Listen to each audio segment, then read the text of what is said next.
The House will be in order. The chair lays before the House a communication from the Speaker. The Speaker's Rooms, Washington, D.C., May 21, 2024. I hereby appoint the Honorable David Kustoff to act as Speaker pro tempore on this day. Signed, Mike Johnson, Speaker of the House of Representatives. Pursuant to the order of the House of January 9, 2024, the chair will now recognize members from lists submitted by the majority and minority leaders for morning hour debate. The chair will alternate recognition between the parties with time equally allocated between the parties and each member other than the majority and the minority leaders, and the minority whip limited to 5 minutes. But in no event shall debate continue beyond 1:50 p.m. The chair recognizes the gentleman from Pennsylvania, Mr. Joyce, for 5 minutes.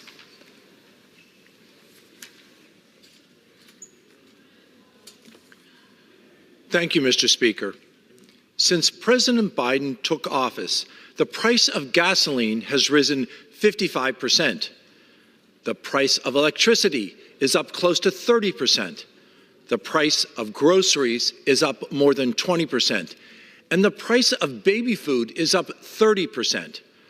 Across Pennsylvania, families are feeling the effects of this inflation, and on average, they are paying an additional $70 a month for housing and an additional $240 a month for transportation. And since 2021, Pennsylvania households have spent over $20,000 more than they would have because of inflation. Recently, President Biden has attempted to claim that inflation was already at 9% annually when he took office, when in fact it was only at 1.4%. What we are seeing is a president who has failed in his duty to protect American families. In central Pennsylvania, more than 100,000 families make less than $50,000 a year. Mothers shouldn't have to make a decision on whether to buy gasoline or buying school lunches. Parents should not have to worry at the kitchen table about paying their credit card bill or their rent. This is the reality that President Biden's radical spending spree has created over the past 4 years. It is time to return to fiscal sanity, and it is time to once again be responsible stewards of the taxpayer dollar. No matter what President Biden says in campaign speeches, inflation is the fault of his administration, and it's time to put a stop to the president's failed policies. Thank you.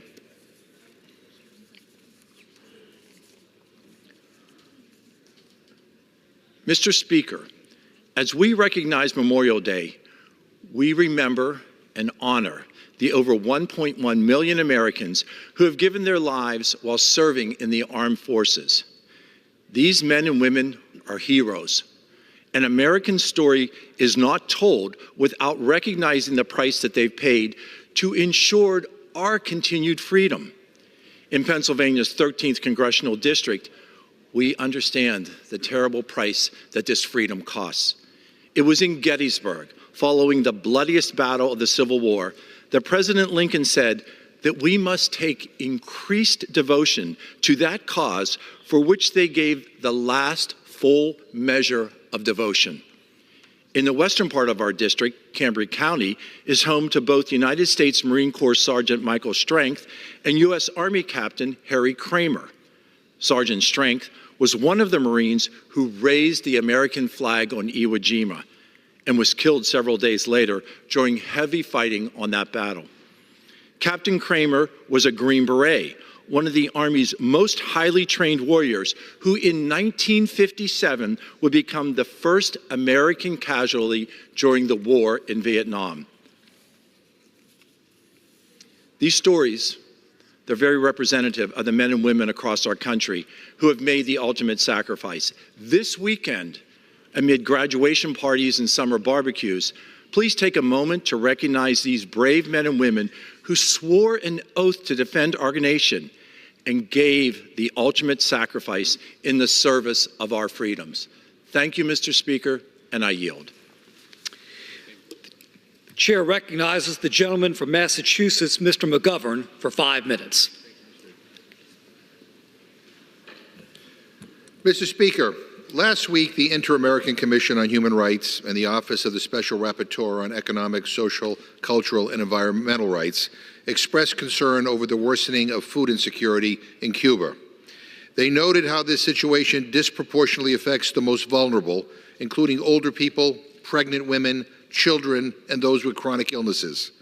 This is not a problem just in Havana. Most of Cuba's provinces are experiencing high levels of food insecurity. In March, the BBC reported that, for the first time, the Cuban government has asked the World Food Program for help amid food shortages. The WFP said it had received Cuba's request for help to provide powdered milk to children under age 7. According to the Inter-American Commission, the Cuban government approached the WFP for help to continue the monthly delivery of milk for children throughout the country and to help with the delivery of flour for subsidized bread in the basic food basket. The Commission went on to describe how hunger is increasing on the island due to a combination of low economic growth, high inflation, reduced food production and distribution, and infrastructure problems, especially interruptions in electricity. It also cited recent economic measures adopted by the Cuban government, including higher prices for fuel and electricity, the elimination of subsidies for the basic food basket, and the devaluation of the country's currency. The Inter-American Commission and the Special Rapporteur then underscored that U.S. policies and sanctions are intensifying and worsening the social and economic condition throughout Cuba, and especially affecting the Cuban people's access to food, medicines, and basic necessities. In brief, Mr. Speaker, the United States is increasing hunger and poverty in Cuba. This is being done deliberately and knowingly. It's a human rights violation. It also appears that it is being done with a degree of indifference and callousness that I find shocking. It makes me ashamed. During all my time as a member of Congress, I have fought to end hunger and food insecurity here at home and around the world.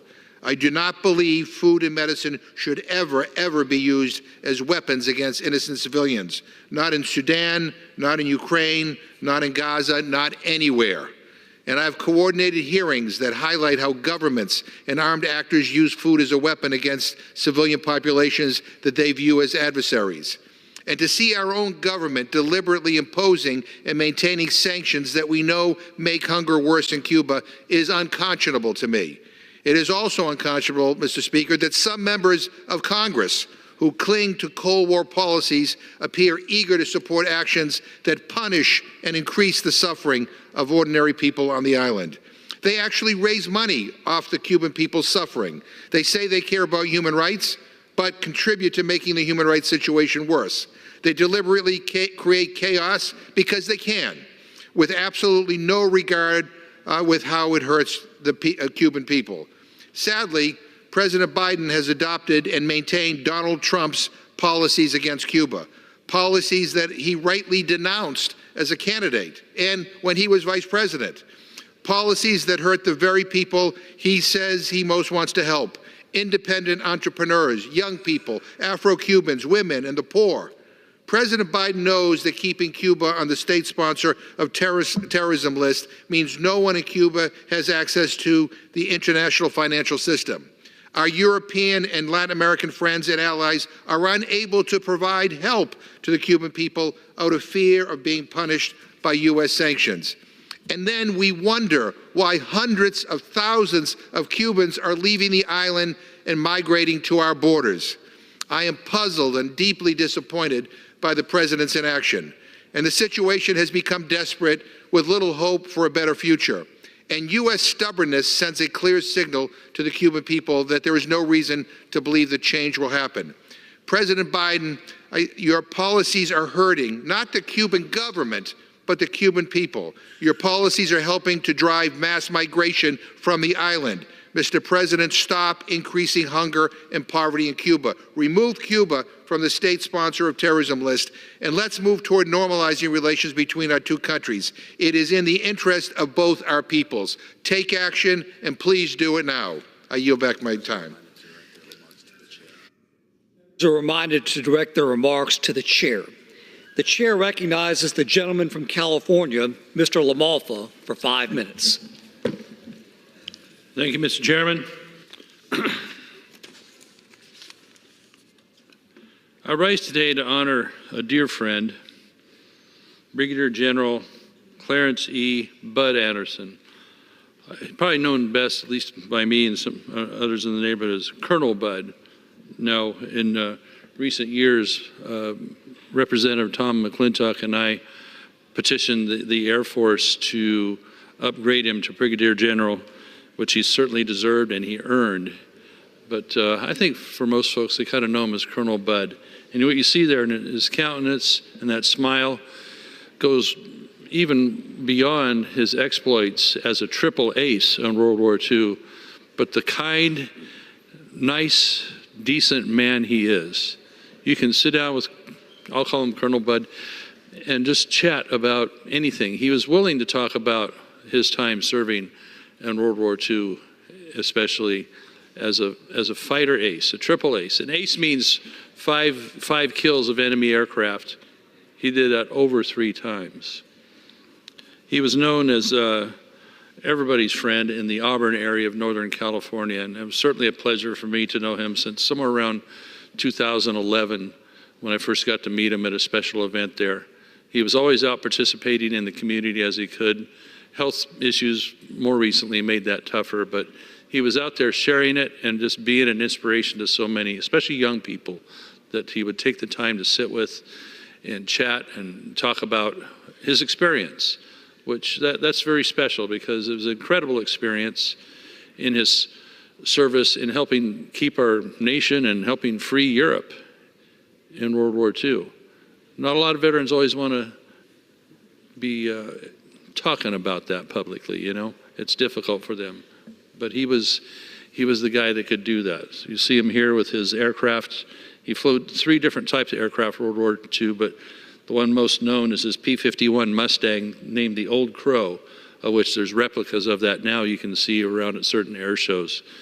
Very proud of that, and it's well known because of his amazing exploits.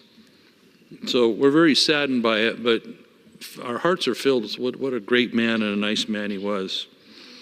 So when he was talking with us about engines and airplanes and the dogfighting in World War II that got him to that point of being a triple ace, and even NASCAR racing. And interestingly, there's a special edition Ford Mustang done up like his aircraft that he got to see, which is pretty cool as well, I think by Roush Racing. So, but he's always been a Northern California native, grew up on a rural farm in Newcastle. He loved to watch the airplanes back then. He graduated from Placer High School in 1939, earned his private pilot's license in 41 through the Civilian Pilot Training Program. In January of 42, when duty called, he entered the U.S. Army Aviation Cadet Program, receiving his wings that September of 42. In Europe, Bud served 2 combat tours, escorting heavy bombers in the P-51 from 43 to 45. Some severe duty. If you've ever watched any documentaries, the duty they had with those daylight raids to try and bomb Germany out of the war is incredible. And those little friends, as these Mustangs were known, escorting those bombers in that difficult mission were indeed invaluable and loved by them. So he flew 116 combat missions, 480 hours worth, destroyed 16 and a quarter enemy aircraft as they divided up amongst a couple other pilots as well. And so to hear Bud talk about the dogfight was indeed exciting. He flew in the 357th Fighter Group known as the Oxford Boys, the highest scoring ace in the 363rd Fighter Squadron. He came home from Europe and married Eleanor Cosby in 1945. They had 2 children, James Edward and Catherine. After the war, he became a fighter test pilot and later chief of fighter operations. He flew many models of early jet fighters and was involved in some very unusual flight test programs, including down at Edwards Air Force Base, where much of that came from. He's flown over 130 types of aircraft and logged 7,500 flying hours in his career. He was also assigned as in post-war Korea as a commander of an F-86 jet fighter squadron there as well. Commander in an F-105 wing in Okinawa, and 2 assignments as well at the Pentagon. He was decorated 25 times. His awards include 2 Legion of Merits, 5 Distinguished Flying Crosses, the Bronze Star, 16 Air Medals, the French Legion of Honor, and the French Croix de Guerre as well as many other campaign and service ribbons. When Bud retired from the Air Force, he joined the McDonnell Aircraft Company and served for 12 years as manager of the company flight test facility there. After his full retirement in 84, Bud and Ellie moved back to Auburn, where he continued to travel, hunt, fish, and speak at air shows, and just be the great man that we knew him. God bless him. I'm going to miss him personally. What a great friend he was. Great human being. Glad to know him. God Gentleman's bless you. time has expired. Appreciate it. The chair recognizes the gentleman from Connecticut, Mr. Courtney, for 5 minutes. Thank you, Mr. Speaker. Mr. Speaker, 25 years ago, the month of May was designated National Military Appreciation Month by an act of Congress introduced by the late Senator John McCain, a war hero from the state of Arizona. Since then, throughout every May, our nation observes a series of military events. On May 8th, Victory in Europe Day, the date Nazi Germany surrendered in World War II. May 10th, Military Spouse Appreciation Day to recognize the exacting service of military spouses. May 18th, Armed Forces Day to honor the roughly 1.4 million people who serve as active duty troops in all 6 branches and the 760,000 National Guard and Reserves, every one of them volunteers. Lastly, on May 27th, our nation will observe its most solemn national holiday, Memorial Day, when across the country events will be held at military grave sites and veteran gathering places to remember and pray for those who gave their lives in defense of our nation's freedoms and security. Mr. Speaker, the definition of appreciation is to express gratitude. Gratitude can come in many forms. Verbal, which certainly counts, but the most meaningful is tangible support for the disruption and sacrifice that the hard work of military service entails. Mr. Speaker, I have the honor to represent Eastern Connecticut, home to the largest military installation in New England, with 9,000 sailors, officers, and DoD support personnel at the Groton Submarine Base, and the highest concentration of veterans in the state of Connecticut. Last week, I had the opportunity to attend a Veterans Coffee House nearby the subbase, a monthly event hosted at Filomeno's restaurant, owned and operated by Michael Bassetto, whose amazing staff and volunteers donate a piping hot breakfast to 50 or so local vets to share war stories, have a few laughs, and catch up on new developments for the veteran community. I was asked to provide a legislative update on a variety of those issues. The most prominent was a progress report on the Milestone Pact Act, signed into law by President Biden in 2022, that finally knocked down barriers to health care and benefits for millions of veterans exposed to toxins during the Vietnam War, the Gulf War, radiation cleanup, and Camp Lejeune, the most significant expansion of benefits and services for toxic-exposed veterans ever. Since the bill was signed, implementation has moved fast. As this chart shows, as of a few days ago, the VA has reported that over 1 million PACT Act-related claims have now been granted, delivering more than $5.7 billion of benefits to veterans and their survivors. Over 145,000 new veterans have enrolled in the VA healthcare, and over 5.4 million free toxic exposure screenings to all veterans, whether they're enrolled in the VA or not. The law was further expanded a few months ago to include veterans who not only served overseas, but also served in the continental U.S. and are suffering from the cancers and heart diseases caused by toxic exposure. I also briefed the Coffee House on a new measure, which the House Armed Services Committee, which I sit, will take up tomorrow, the Service Member Quality of Life Improvement Act, as part of the annual National Defense Act. This bill, thanks to bipartisan efforts of the Quality of Life panel, will provide additional resources and new authorities for service members and their families. This effort could not come too soon. Last year, for the first time in over 20 years, the Air Force missed its active duty enlisted recruiting goal. The Army fell short at 10,000 enlisted recruits, and the Navy fell short over 7,000 enlisted sailors and 2,000 officers. Included in this bill for tomorrow are authorities to alleviate pay discrepancies for junior enlisted service members, combat food insecurity, support child care, and spousal employment opportunities. Importantly, the bill will rebase military pay for a 19.5% increase for junior enlisted service members. The bill will also cover 100% of basic allowance for housing to ensure that service members can cover the cost of housing no matter where they're stationed. And it will also make the basic needs allowance available to all service members with dependents whose income is less than 200% of the poverty guidelines, making more service members eligible for the program. Incredibly, the panel documented that 25% of junior enlisted service members today are forced to enroll in food stamps in order to put food on the table for their families. Lastly, the DoD will be given authorities to transfer professional licenses between states for military spouses, fully funds child care fee assistance programs to eliminate wait lists for eligible families. This is the sort of meaningful gratitude that truly adheres to the goals of Military Appreciation Month. As John McCain often quoted George Washington, quote, "The willingness with which our young people are likely to serve in any war, no matter how justified, shall be directly proportional to how they perceive the veterans of earlier wars were treated and appreciated by their nation." These words, these powerful, wise words, are true today more than ever with an all-volunteer force. And we should finish the job for successful implementation of the PACT Act and pass this year's Quality of Life bill as soon as possible. I yield back. The chair recognizes the gentlewoman from North Carolina, Ms. Fox, for 5 minutes. Thank you, Mr. Speaker. Mr. Speaker, employers across all industries are looking for qualified workers to fill in-demand jobs. Job creators are consistently finding that skills-based credentials can successfully, oftentimes more effectively, prepare workers for success on the job. It's not just employers who are recognizing the value of upskilling.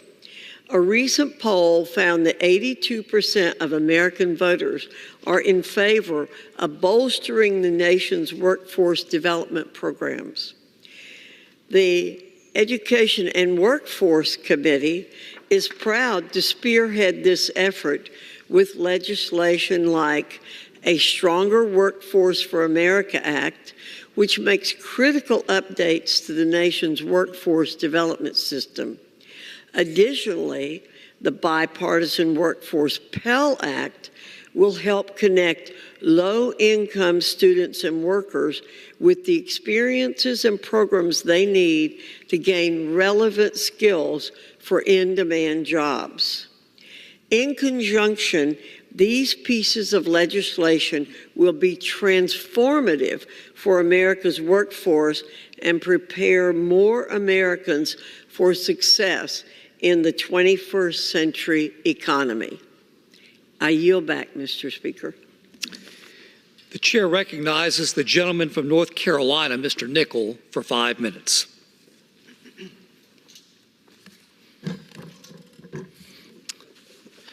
Thank you, Mr. Speaker. I rise in support of the Financial Innovation and Technology for the 21st Century Act, or FIT21.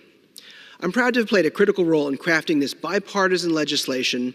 As a member of the House Financial Services Committee, I worked with my fellow North Carolinian Chairman Patrick Henry and Digital Assets Subcommittee Chairman French Hill to ensure this bill brings regulatory clarity to the digital assets market while protecting consumers, promoting innovation, and advancing U.S. national security. The Fit for the 21st Century Act represents a bipartisan effort to regulate centralized intermediaries in the digital assets market, prevent the next FTX, safeguard consumers, cement the U.S. as a global leader in finance and technology, and promote a secure, innovative, and inclusive financial future. This common sense legislation is designed to stop another FTX from happening by giving regulators increased power over bad actors, filling regulatory gaps between the SEC and the CFTC, creating accountability through registration and disclosures, requiring companies to mitigate conflicts of interest, and requiring firms to segregate customer funds from their own.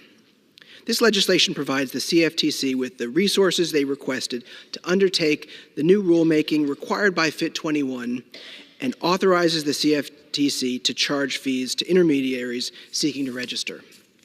This would be a big deal for the United States Congress has never voted on a regulatory structure for crypto. In fact, we're operating on a 100-year-old securities law. We're the global leader in financial services and technology today. If we want to be the global leader in 50 years, we need to pass the Fit for the 21st Century Act. The legislation will allow the digital asset ecosystem to thrive in the United States, cementing American leadership of the global financial system and the next generation of the internet. Without this, the SEC's regulation by enforcement will push the industry overseas, where Americans are not protected. Additionally, I'm proud to have secured an amendment to this legislation during the markup, supported by leaders of both parties on the Financial Services Committee, expressing the sense of Congress that the U.S. should seek to foster advances in this exciting new era of the internet, to improve our financial system and create a more fair and equitable access to financial services for everyday Americans. Much like the dawn of the internet, this new blockchain technology sometimes feels like uncharted territory with immense possibilities. We're responsible for ushering in this new era in a way that harnesses innovation and ensures consumers are at the forefront. Digital assets and blockchain technology have the potential to revolutionize our society. They can grow the economy, foster collaboration, enhance transparency, increase efficiency, and reduce transaction costs for working families. Given the rapid pace of digital innovation, we must ensure these investments are not at the cost of consumer safety. Fit21 is not serving President Biden's best interests. The SEC is turning cryptocurrency regulation into a political football and forcing President Biden to choose sides on an issue that matters to many Americans. As a result, the U.S. is falling behind jurisdictions like the EU, UK, Hong Kong, Japan, Singapore, and the UAE. We can't afford to lose our status as the economic and technological powerhouse of the globe. Whether you love crypto or you hate it, you should support regulation. The status quo just isn't working, and we can't wait for the next crisis to take action. It's past time for Congress to act, and we have the opportunity to do this week with the Fit for the 21st Century Act.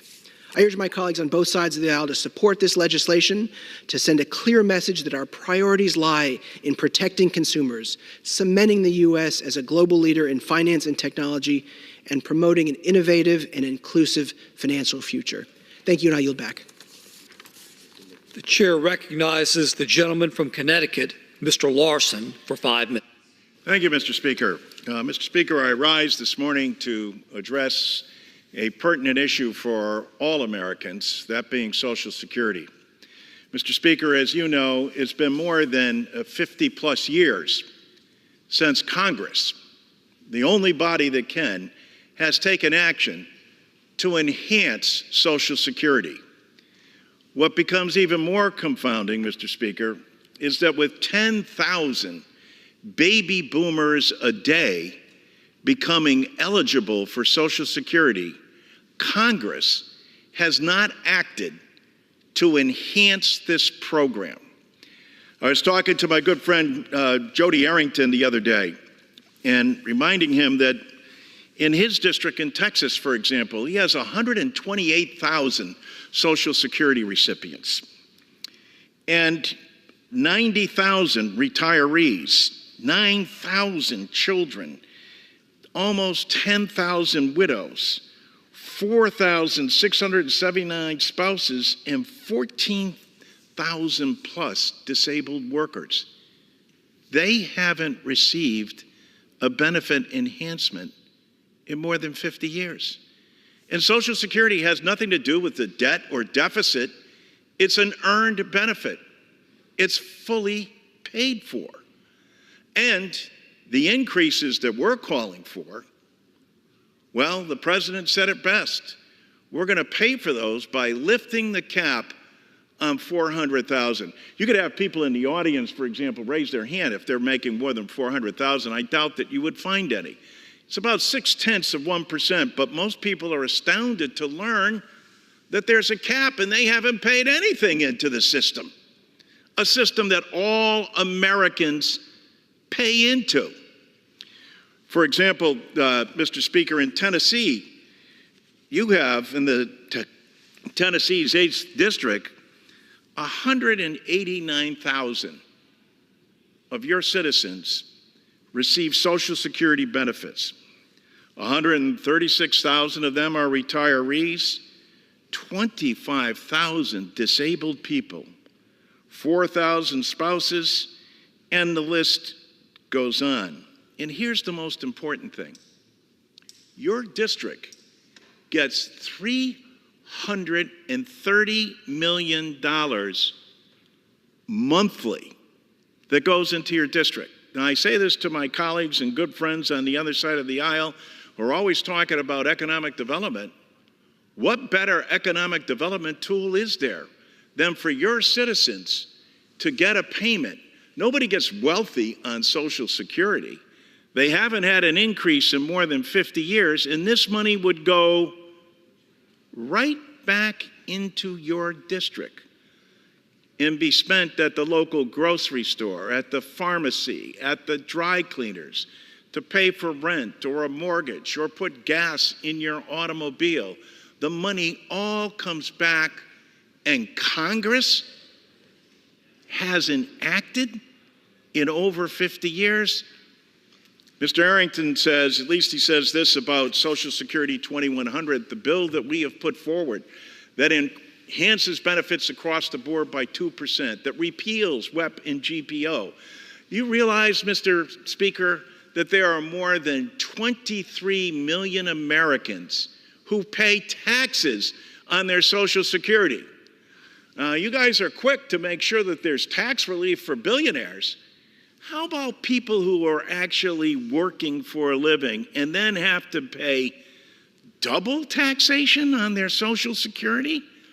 23 million Americans. There are 5 million Americans who get below poverty level checks from the federal government, from Social Security, even though they've paid in all their quarters. Why? Because Congress hasn't taken action. The only body that can. The president can't do this through executive order. The Supreme Court isn't going to act. We need to act on a bill.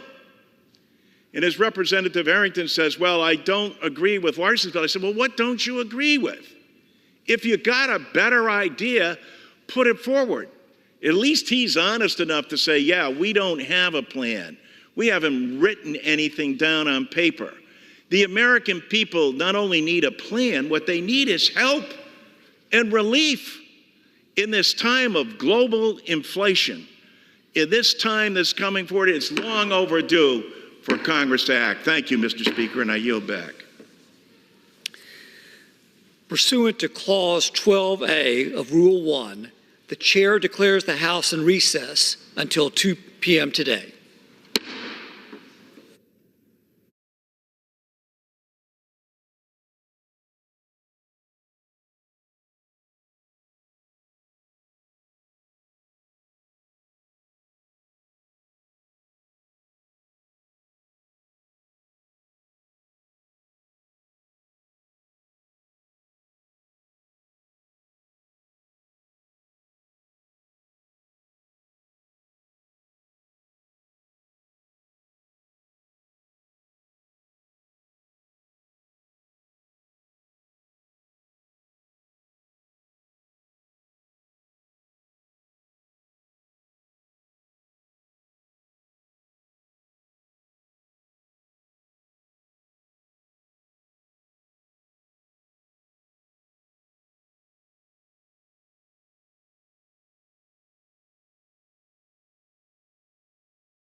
The House will be in order. Pursuant to Clause 8 of Rule 20, the Chair will postpone further proceedings today on motions to suspend the rules on which a recorded vote or the yeas and nays are ordered, or votes objected to under Clause 6 of Rule 20. The House will resume proceedings on postponed questions at a later time. For what purpose does the gentlewoman from South Carolina seek recognition? Madam Speaker, I move that the House suspend the rules and pass the bill H.R. 5527.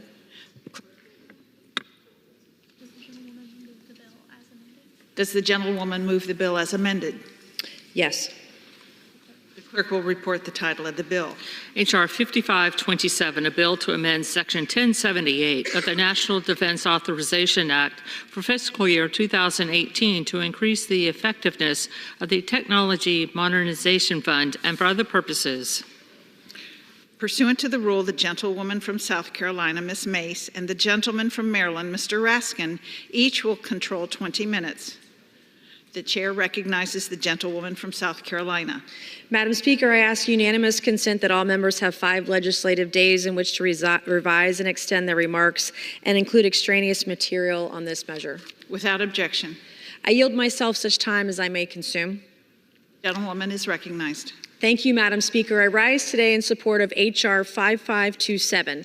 The Technology Modernization Fund, or the TMF, was established by the bipartisan Republican-led Modernizing Government Technology Act of 2017.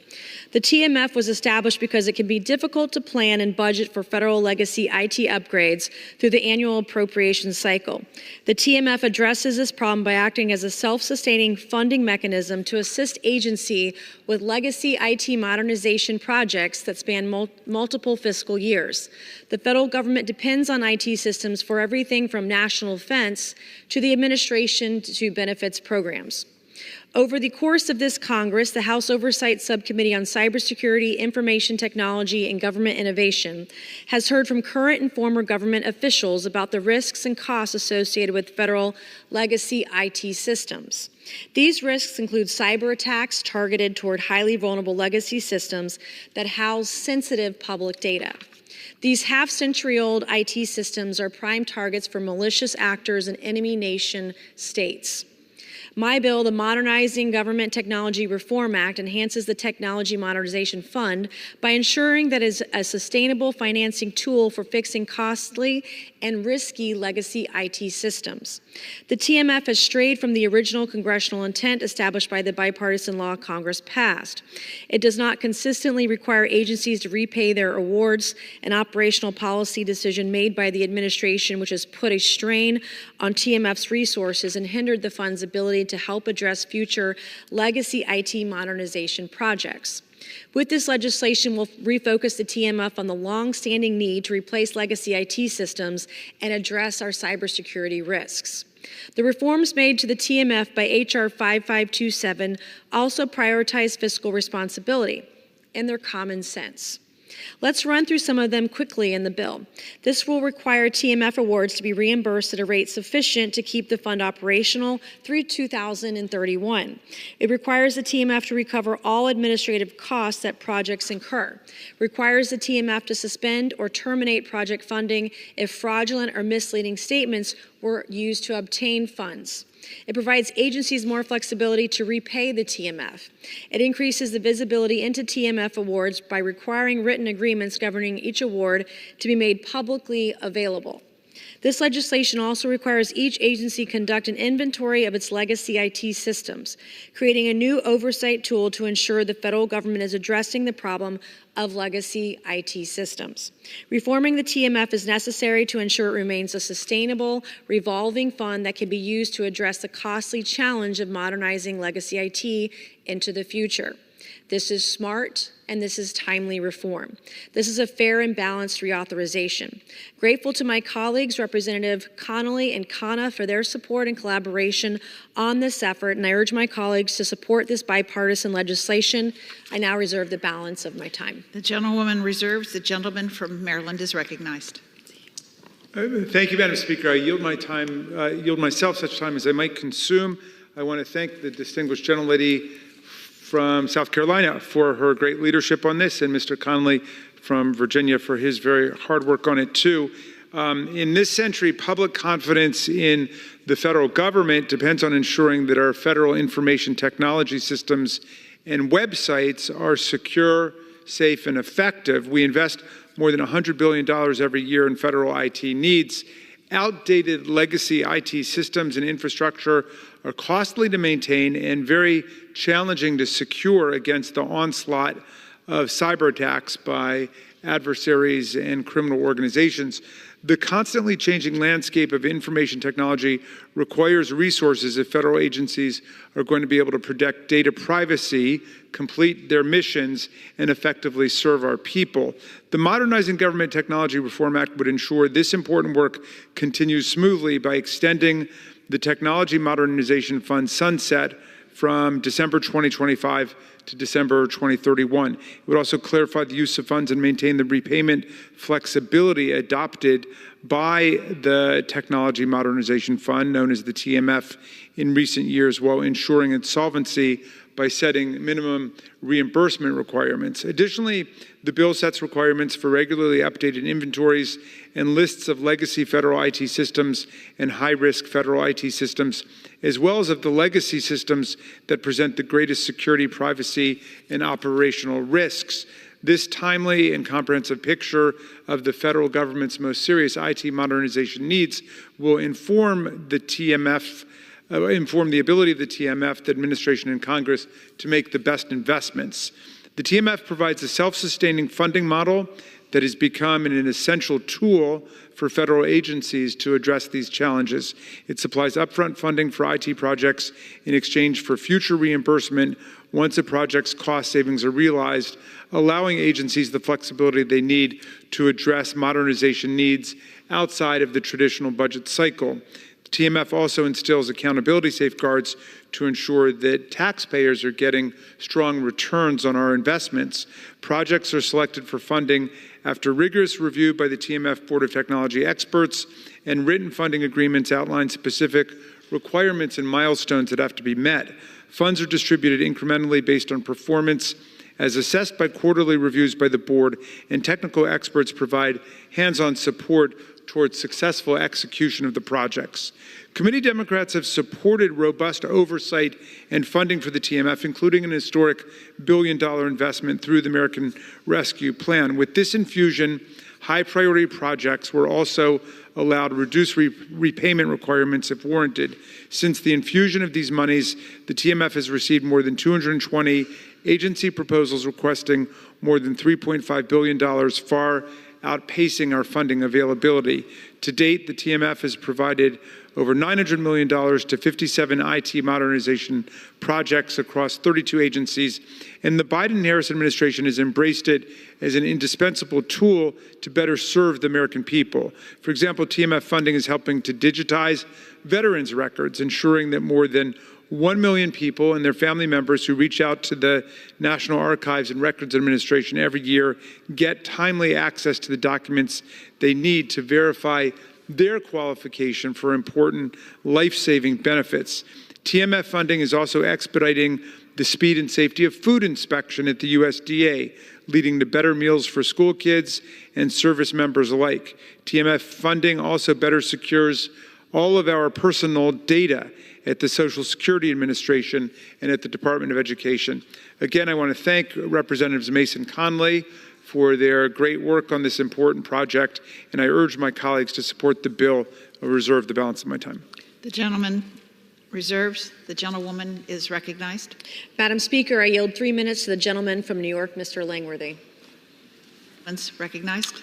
Madam Speaker, I thank you for the time to the gentlewoman from South Carolina. I rise today in support of the Modernizing Government Technology Reform Act. It's no secret that America's cyber infrastructure is under constant attack by our adversaries, including China, Russia, Iran, and North Korea. FBI Director Christopher Wray recently warned Americans that the cyber threat that China poses, declaring that China's hackers are preparing to wreak havoc and cause real-world harm to American citizens and communities. Yet despite warning after warning of the rising threats to our nation's cyber infrastructure, our federal agencies remain dangerously vulnerable to future potentially devastating cyber attacks. Every year, the federal government spends over $100 billion on IT and cybersecurity, but 80% of this spending goes to operating and maintaining outdated, obsolete legacy systems. These aging systems not only waste taxpayer money, but leave us exposed to our enemies. These IT systems also require specific technical knowledge to operate and update, which creates enormous procurement and hiring challenges, leaving agencies scrambling to find vendors and employees with the necessary skills. In addition to the upfront costs associated with the updating legacy IT, many of these systems continue to run with no known security vulnerabilities in unsupported hardware or software. This is a ticking time bomb. In an effort to bring the federal government up to speed with the challenges of modern-day cyber threats, Congress established the Technology Modernization Fund to help eliminate these vulnerabilities and provide funding to improve, retire, or replace antiquated federal IT systems and strengthen our agency's cyber defenses, all without additional expense to the American taxpayer. That's why reauthorizing and reforming the Technology Modernization Fund is essential to our future success. Under this legislation, federal agencies can continue the modernization process and adopt newer and safer technology in a rapidly advancing and increasingly dangerous world, all with greater congressional oversight to keep efforts on track. As my colleagues have already mentioned, this bill also establishes a federal legacy IT inventory, a new oversight tool that will enable Congress to evaluate agency and government-wide efforts to modernize legacy IT tech and ensure that such critical modernization efforts are being done the right way. Madam Speaker, our national security is at stake. We can't afford to become complacent with our adversaries while they plot against us. I urge my colleagues to take our cybersecurity seriously and support H.R. 5527, and with that, I yield back. Gentleman yields. Gentlelady. I reserve the balance of my time. Gentlelady reserves the balance of her time. The gentleman is recognized. Thank you, Madam Speaker. I reserve no further speakers. The gentleman reserves. Gentlewoman is recognized. I also have no further speakers and prepared to close. Reserves. We urge everybody to support this fine legislation, and I yield back. The gentleman yields back. Gentlewoman from South Carolina is recognized. Thank you, Madam Speaker. H.R. 5527 helps ensure the TMF can continue to address delayed legacy IT modernization efforts, reducing federal cyber risk and inefficiencies in government operations. I want to thank my colleagues again across the aisle for their support and encourage all of our colleagues to support this very necessary legislation, and I yield back the balance of my time. The gentlelady yields. The question is, will the House suspend the rules and pass the bill H.R. 5527 as amended? Those in favor say aye. Those opposed say no. It's the opinion of the chair, 2/3 being in the affirmative. The rules are suspended. The bill is passed, and without objection, the motion to reconsider is laid on the table. Purpose does the gentlewoman from South Carolina seek recognition? Madam Speaker, I move that the House suspend the rules and pass the bill H.R. 5887 as amended. The clerk will report the title of the bill. H.R. 5887, a bill to amend Chapter 3 of Title 5 United States Code to improve government service delivery and build related capacity for the federal government and for other purposes. Pursuant to the rule, the gentlewoman from South Carolina, Ms. Mace, and the gentleman from Maryland, Mr. Raskin, each will control 20 minutes. The chair recognizes the gentlewoman from South Carolina. Madam Speaker, I ask unanimous consent that all members have 5 legislative days in which to revise and extend their remarks and include extraneous material on this measure. Without objection. I yield myself such time as I may consume. Gentlelady is recognized. Thank you, Madam Speaker. I rise today in support of H.R. 5887. Outdated bureaucratic government processes make it challenging and costly to deliver government services. This wastes taxpayer dollars and creates opportunities for fraud and abuse. These processes do not change because federal agencies lack a single designated official that Congress can hold accountable for program service delivery, including agency-wide backlogs, unprocessed applications, or improperly delivered benefits. Many agency officials, program managers, policymakers, human resource managers are responsible for specific parts of the problem. But developing solutions to poor government service delivery will require someone to be responsible for agency-wide coordination. The Government Service Delivery Improvement Act addresses this problem by requiring the Office of Management and Budget and federal agencies to designate a senior official accountable for improving government service delivery and facilitating process reforms. The government-wide official will develop standards, policies, and performance metrics to ensure agency progress. Also under the bill, senior agency officials designated to be responsible for improving government service delivery will also be required to coordinate with other existing agency officials, such as the Chief Information Officer, Chief Procurement Officer, and program managers as they work to improve agency operations and implement policy reforms. H.R. 5887's expansion of the bipartisan 21st Century Integrated Digital Experience Act of 2018 will improve congressional oversight over the administration's government service delivery reform efforts. I'm thankful for the work of my colleagues, Representative Khanna and Timmons, for their work on this important legislation.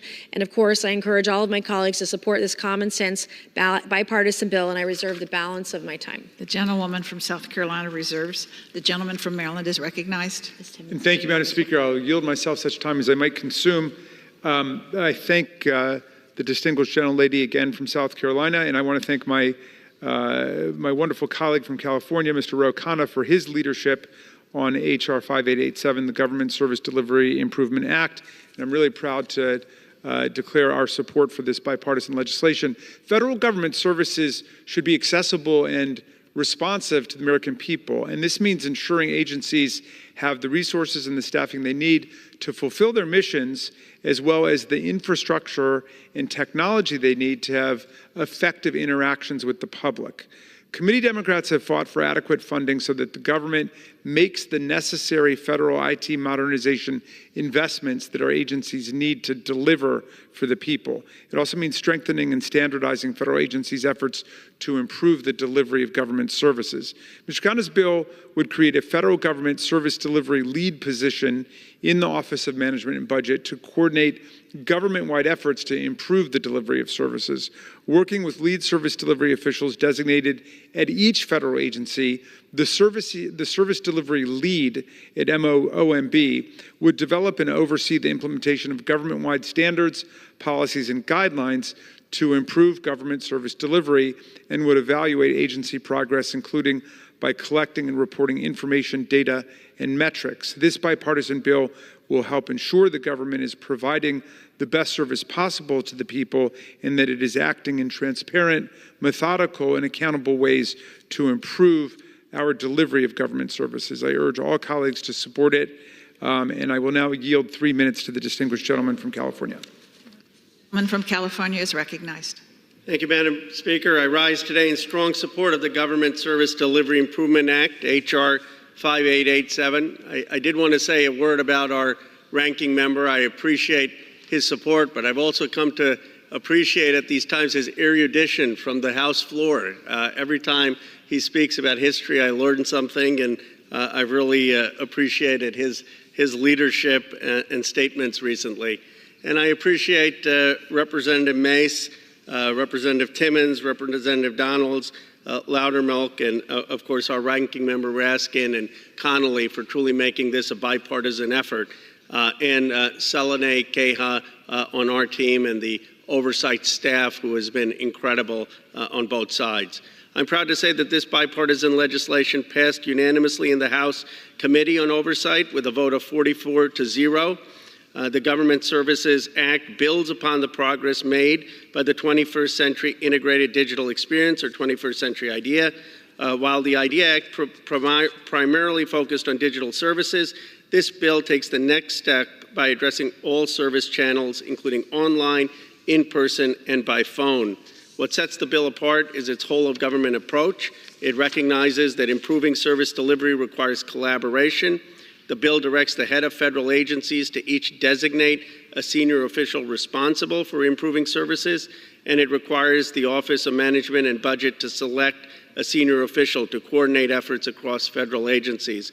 And we have really appreciated working with OMB and with both the Democratic and Republican oversight staffs who have been excellent. These officials will help agencies implement best practices, measure progress, and enhance coordination. The Government Service Act prioritizes constituent experience by mandating agencies to incorporate service delivery into their strategic plan. Madam Speaker, the Government Service Delivery Improvement Act represents a significant step forward in creating a more responsive, efficient, and service delivery oriented federal government. It's a common sense approach to improving government services. I want to thank again Representative Mace, who's always been a pleasure to work with, and our lead ranking member Raskin. I urge all my colleagues to join me in voting yes on H.R. 5887. Thank you, and I yield back the balance of my time. Thank you, and I'll reserve. Gentleman from Maryland reserves. The gentlewoman from South Carolina is recognized. Madam Speaker, I yield 3 minutes to the gentleman from South Carolina, the Mr. Timmons. And is recognized. Thank you, Madam Speaker. And thank you, my colleague, Mr. Khanna, for his leadership on this bill.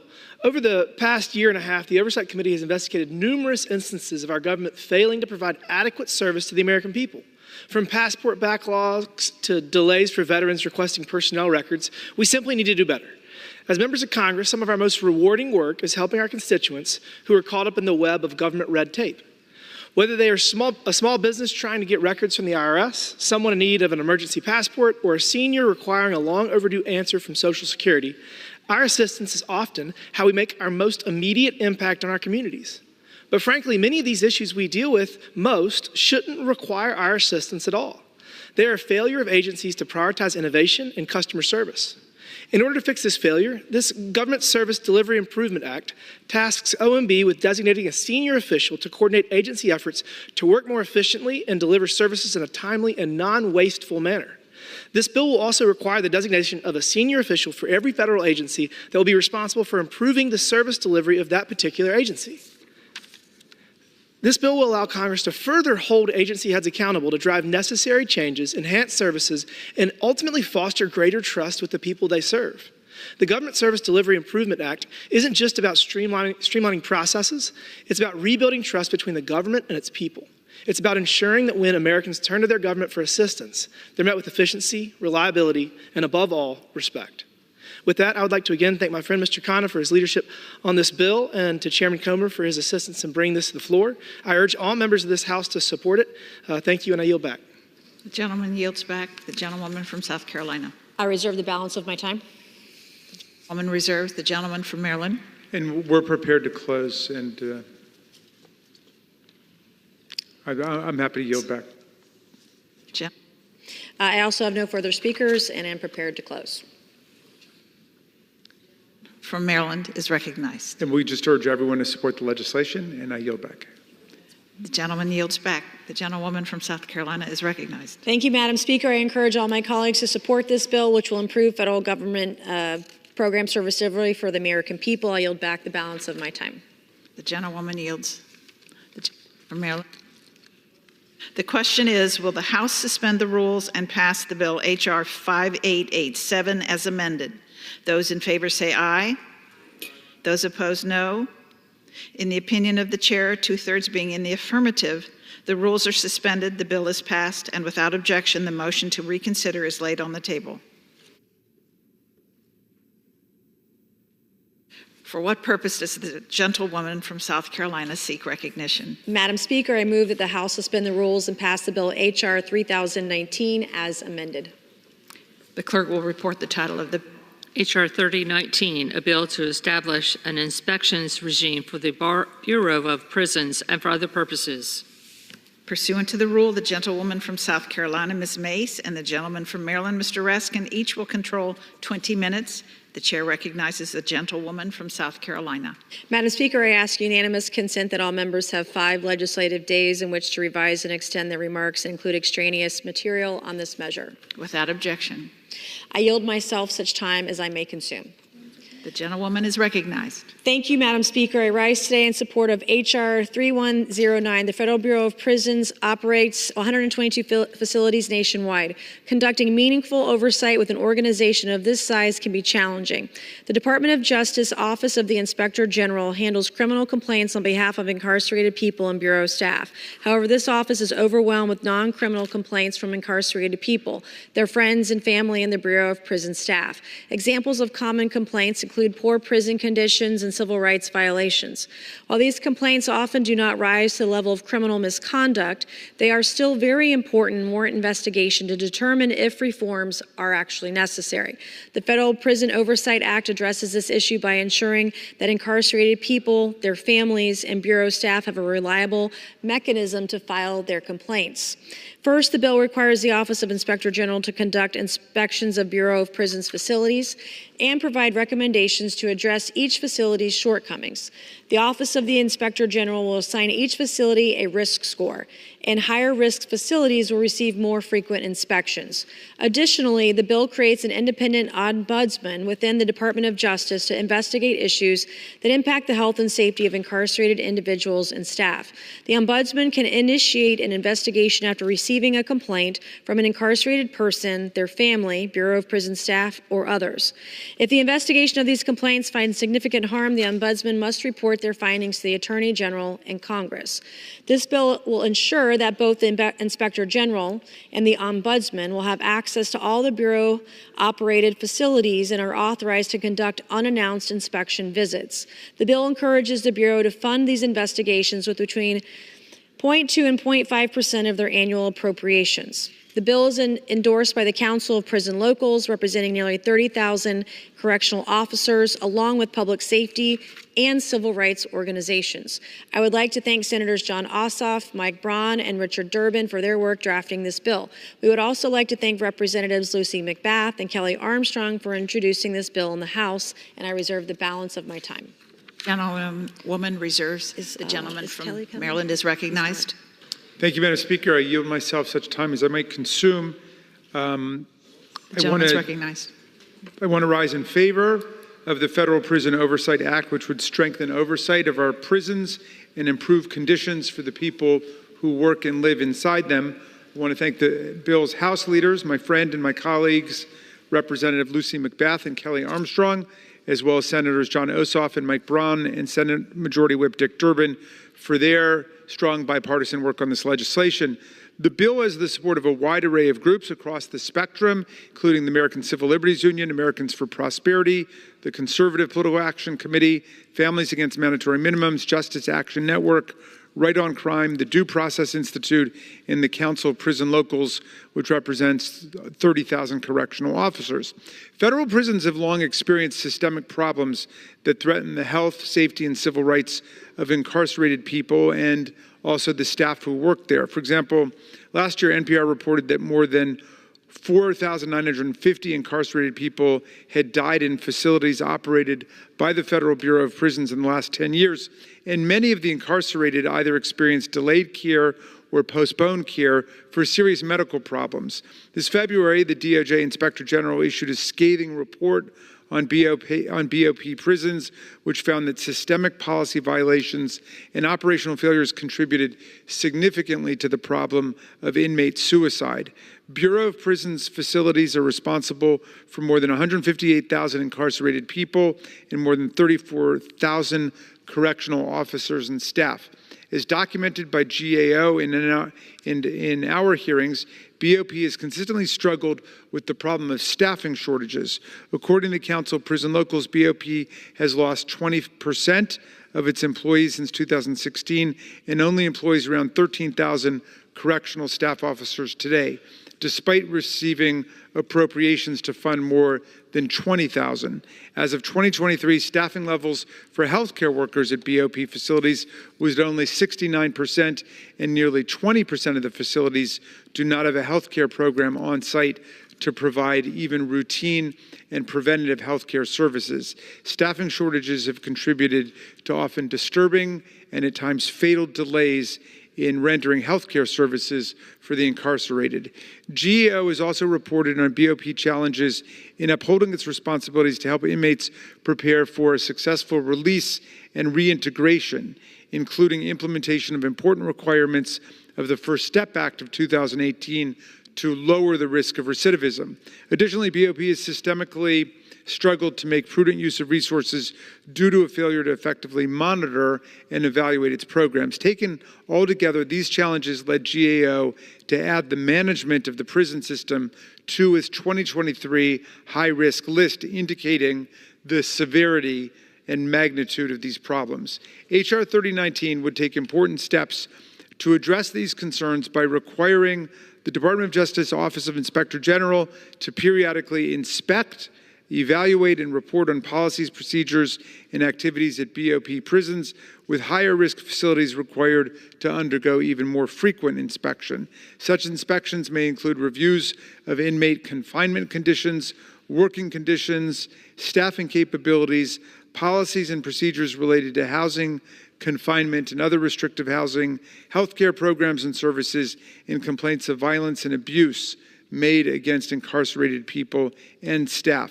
The bill would also establish an ombudsman within DOJ that would be charged with receiving such complaints that go to problems threatening the health, safety, welfare, and rights of incarcerated people and staff.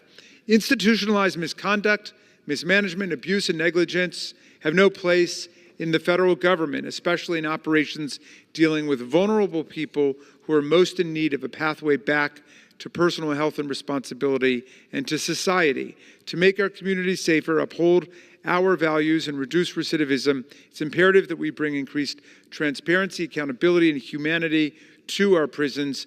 The Federal Prison Oversight Act is an important step forward on these goals, and I urge my colleagues to support the bill today, and I will reserve the balance of my time. The gentleman reserves the balance of his time. The gentlewoman from South Carolina is recognized. I reserve the balance of my time. The gentlewoman reserves the balance of her time. The gentleman is recognized. And I would like to recognize the distinguished gentlelady from Georgia, the author of the legislation and a real leader on criminal justice reform, Lucy McBath, for 4 minutes. The woman from Georgia is recognized. Thank you, Madam Chair, and thank you to the gentleman for yielding. It's an honor to be the lead sponsor of H.R. 3019, the Federal Prison Oversight Act. I am proud to rise in support of this bipartisan legislation today. My son, Jordan Davis, was killed when he was 17 years old by a man who is now serving a life sentence in prison. And through my family's pain, I have found the strength, believe it or not, to actually forgive my son's killer. So I introduced this bill after I heard from families and advocates about alarming corruption, misconduct, and lack of oversight in this country's prison systems that has led to tragedy and loss for far too many families across this nation. And as legislators here in Congress, we have the power to lead policies that help to restore trust and transparency within these systems. I introduced the Federal Prison Oversight Act out of the belief that everyone deserves to be treated humanely and with respect. My bill will establish a federal framework for comprehensive, risk-based inspections of federal prisons to identify areas of improvement. High-risk work is not something to be taken lightly. For the brave men and women working within our prison system, this is their daily routine. They protect and they care for others while risking their lives because they believe in the power of rehabilitation. As their elected officials, we have the duty to make sure the roofs over their heads will not cave in on them. We have a duty to make sure that their systems are updated and that there are medical services and mental health resources necessary to protect themselves, incarcerated individuals, and everyone who may live near these facilities. Our prison system should be one that rehabilitates Americans whenever possible, providing for long and healthy lives. The steps outlined in our bill will help to improve recidivism rates and make sure that our prisons are held accountable with implementing evidence-based programs. I've had the opportunity to speak with the new federal board of director for the prisons, and she has been in my office, and I've had good, healthy conversations with her. And passing this bill, I truly believe, is a first step in the right direction to protecting the rights of the administrators, the staff, and those that are actually serving their time. I want to thank Representative Armstrong here in the House, as well as Senator Ossoff in the Senate. I want to thank Chair Comer and Ranking Member Raskin for moving this bill through committee, and thank you to all the committee members who saw the importance and the value of this bill and the value of trying to rehabilitate individuals that can be rehabilitated and reintroduced again into society to be successful human beings. Thank you so much for doing so. I urge all of my colleagues to vote for this bill, and I yield the balance of my time to my friend, Representative Raskin. The gentlewoman yields to the gentleman from Maryland. And thank you, Ms. McBath, for your magnificent leadership on this and your commitment to creating decent conditions in our prisons. And thank you for the beautiful example of your commitment based on your love of Jordan and your whole family and your community. And with that, I will reserve the balance of my time. The gentleman reserves the balance of his time. The gentlewoman from South Carolina is recognized. I reserve the balance of my time. The gentlewoman reserves her balance of time. The gentleman from Maryland. And we would just urge all colleagues on both sides of the aisle to support this very fine legislation, and I yield my time back to you. The gentleman yields his time. The gentlewoman from South Carolina. I have no further speakers and am prepared to close. No one is recognized.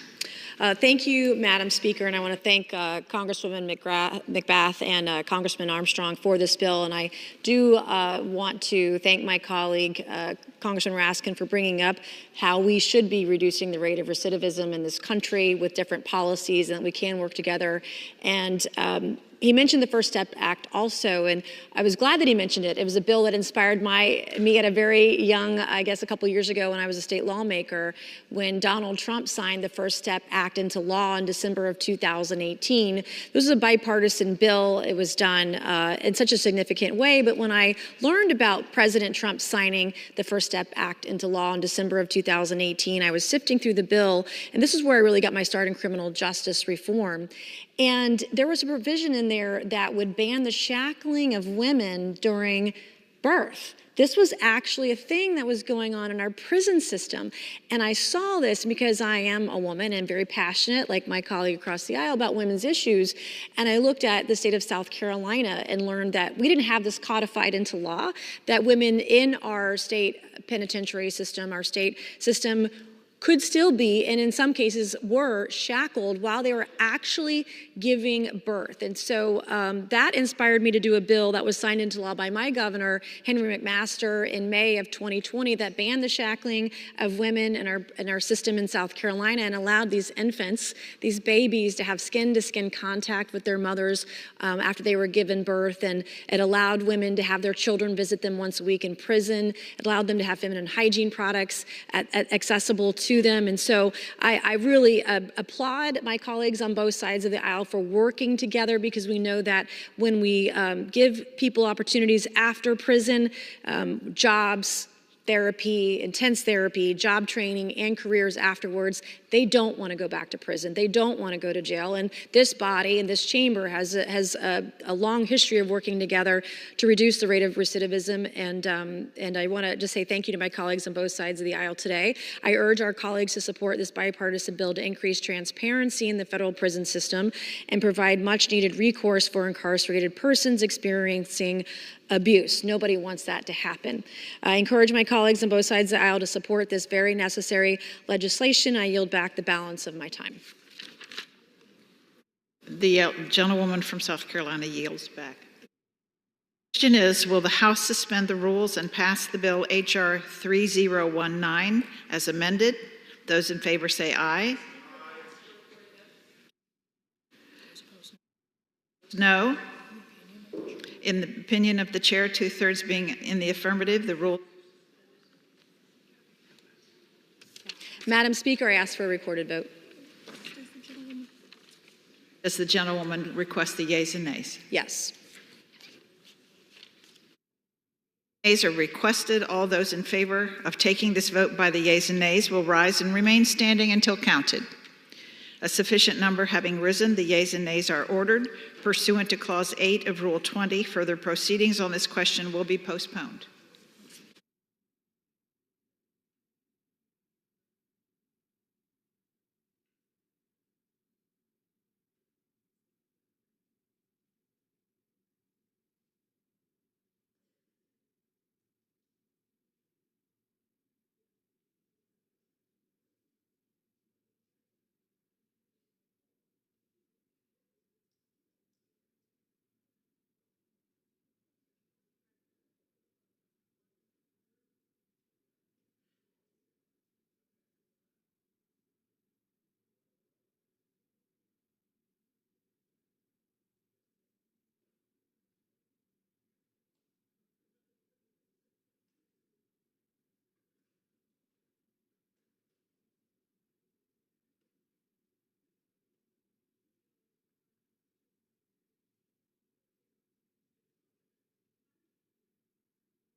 Purpose does the gentleman from North Carolina seek recognition? Madam Speaker, I move to suspend the rules and pass the bill H.R. 807, the Working Dog Commemorative Coin Act, as amended.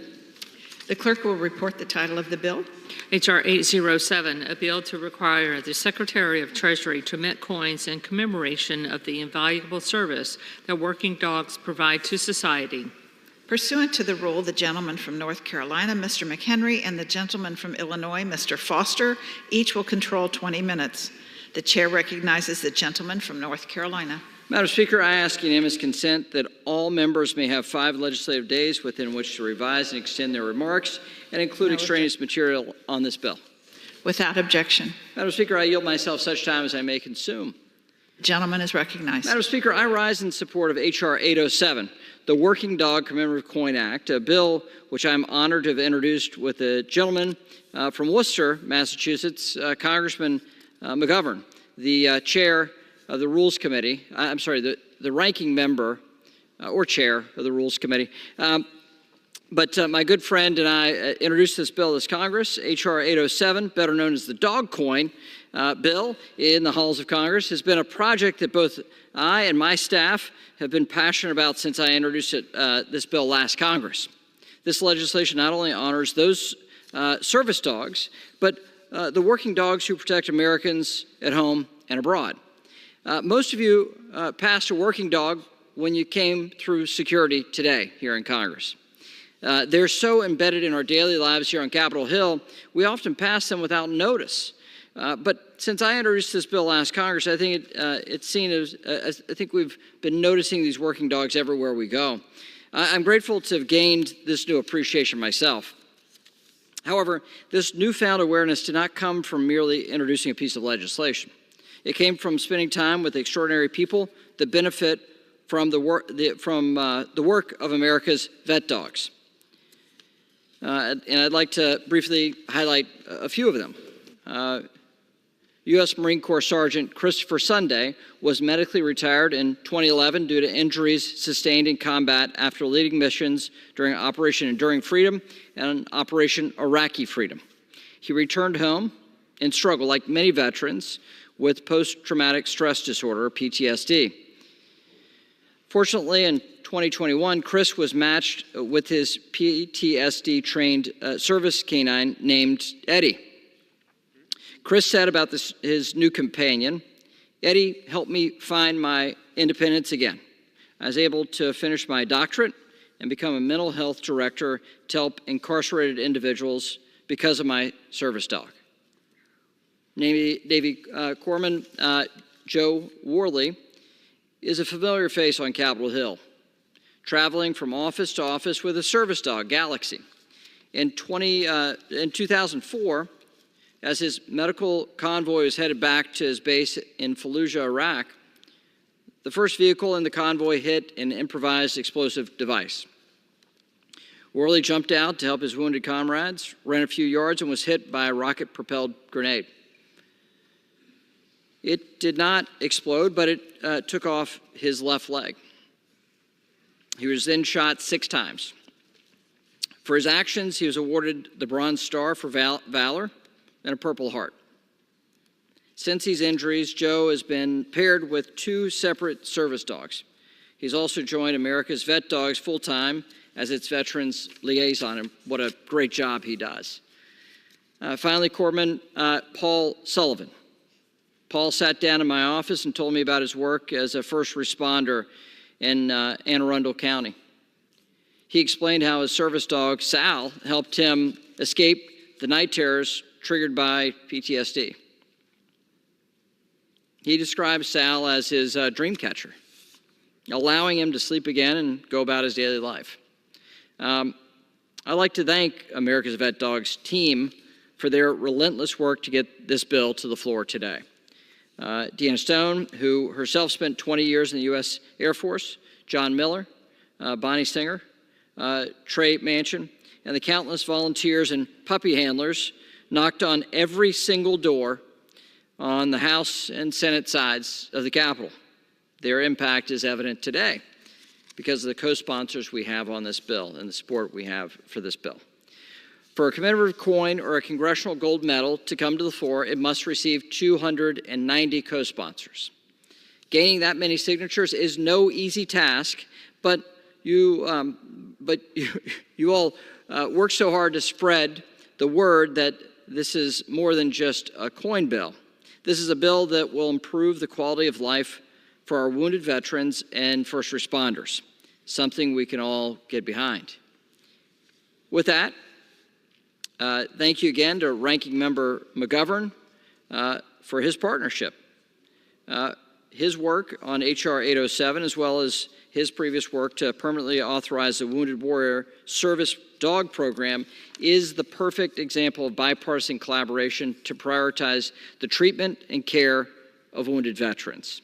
And that's what this bill will help enable, the treatment and care of our wounded veterans, and to honor service dogs who are among us. And I urge my colleagues to support H.R. 807, and I reserve the balance of my time. The gentleman from North Carolina reserves the balance of his time. The gentleman, Mr. Foster from Illinois, is recognized. I yield myself such time as I may consume. I rise in support of H.R. 807, the Working Dog Commemorative Coin Act, sponsored by Representative McHenry. This bill, introduced by Representative McHenry and Representative McGovern, will require the U.S. Treasury and Mint to develop a coin series honoring the critical role that working dogs play in our society. For decades, working service dogs have provided a range of services from detection, military service, therapy, assistance, and mobility to active service members and first responders with disabilities. Their work and companionship has brought immeasurable growth and healing for veterans and others with disabilities. As the number of service dogs given to veterans with disabilities and PTSD continues to increase, this bill is an important step in giving these loyal and hardworking service dogs the love and the recognition that they deserve. So I thank Representative McHenry and Representative McGovern, two ideological compadres, if there ever were such, for their bipartisan work on this legislation. I am personally proud to be a co-sponsor of this legislation, and I urge my colleagues to support it today and reserve the balance of my time. The gentleman from Illinois reserves the balance of his time. The gentleman from North Carolina is recognized. Madam Speaker, I yield 2 minutes to my colleague and friend from Texas, Mr. Self.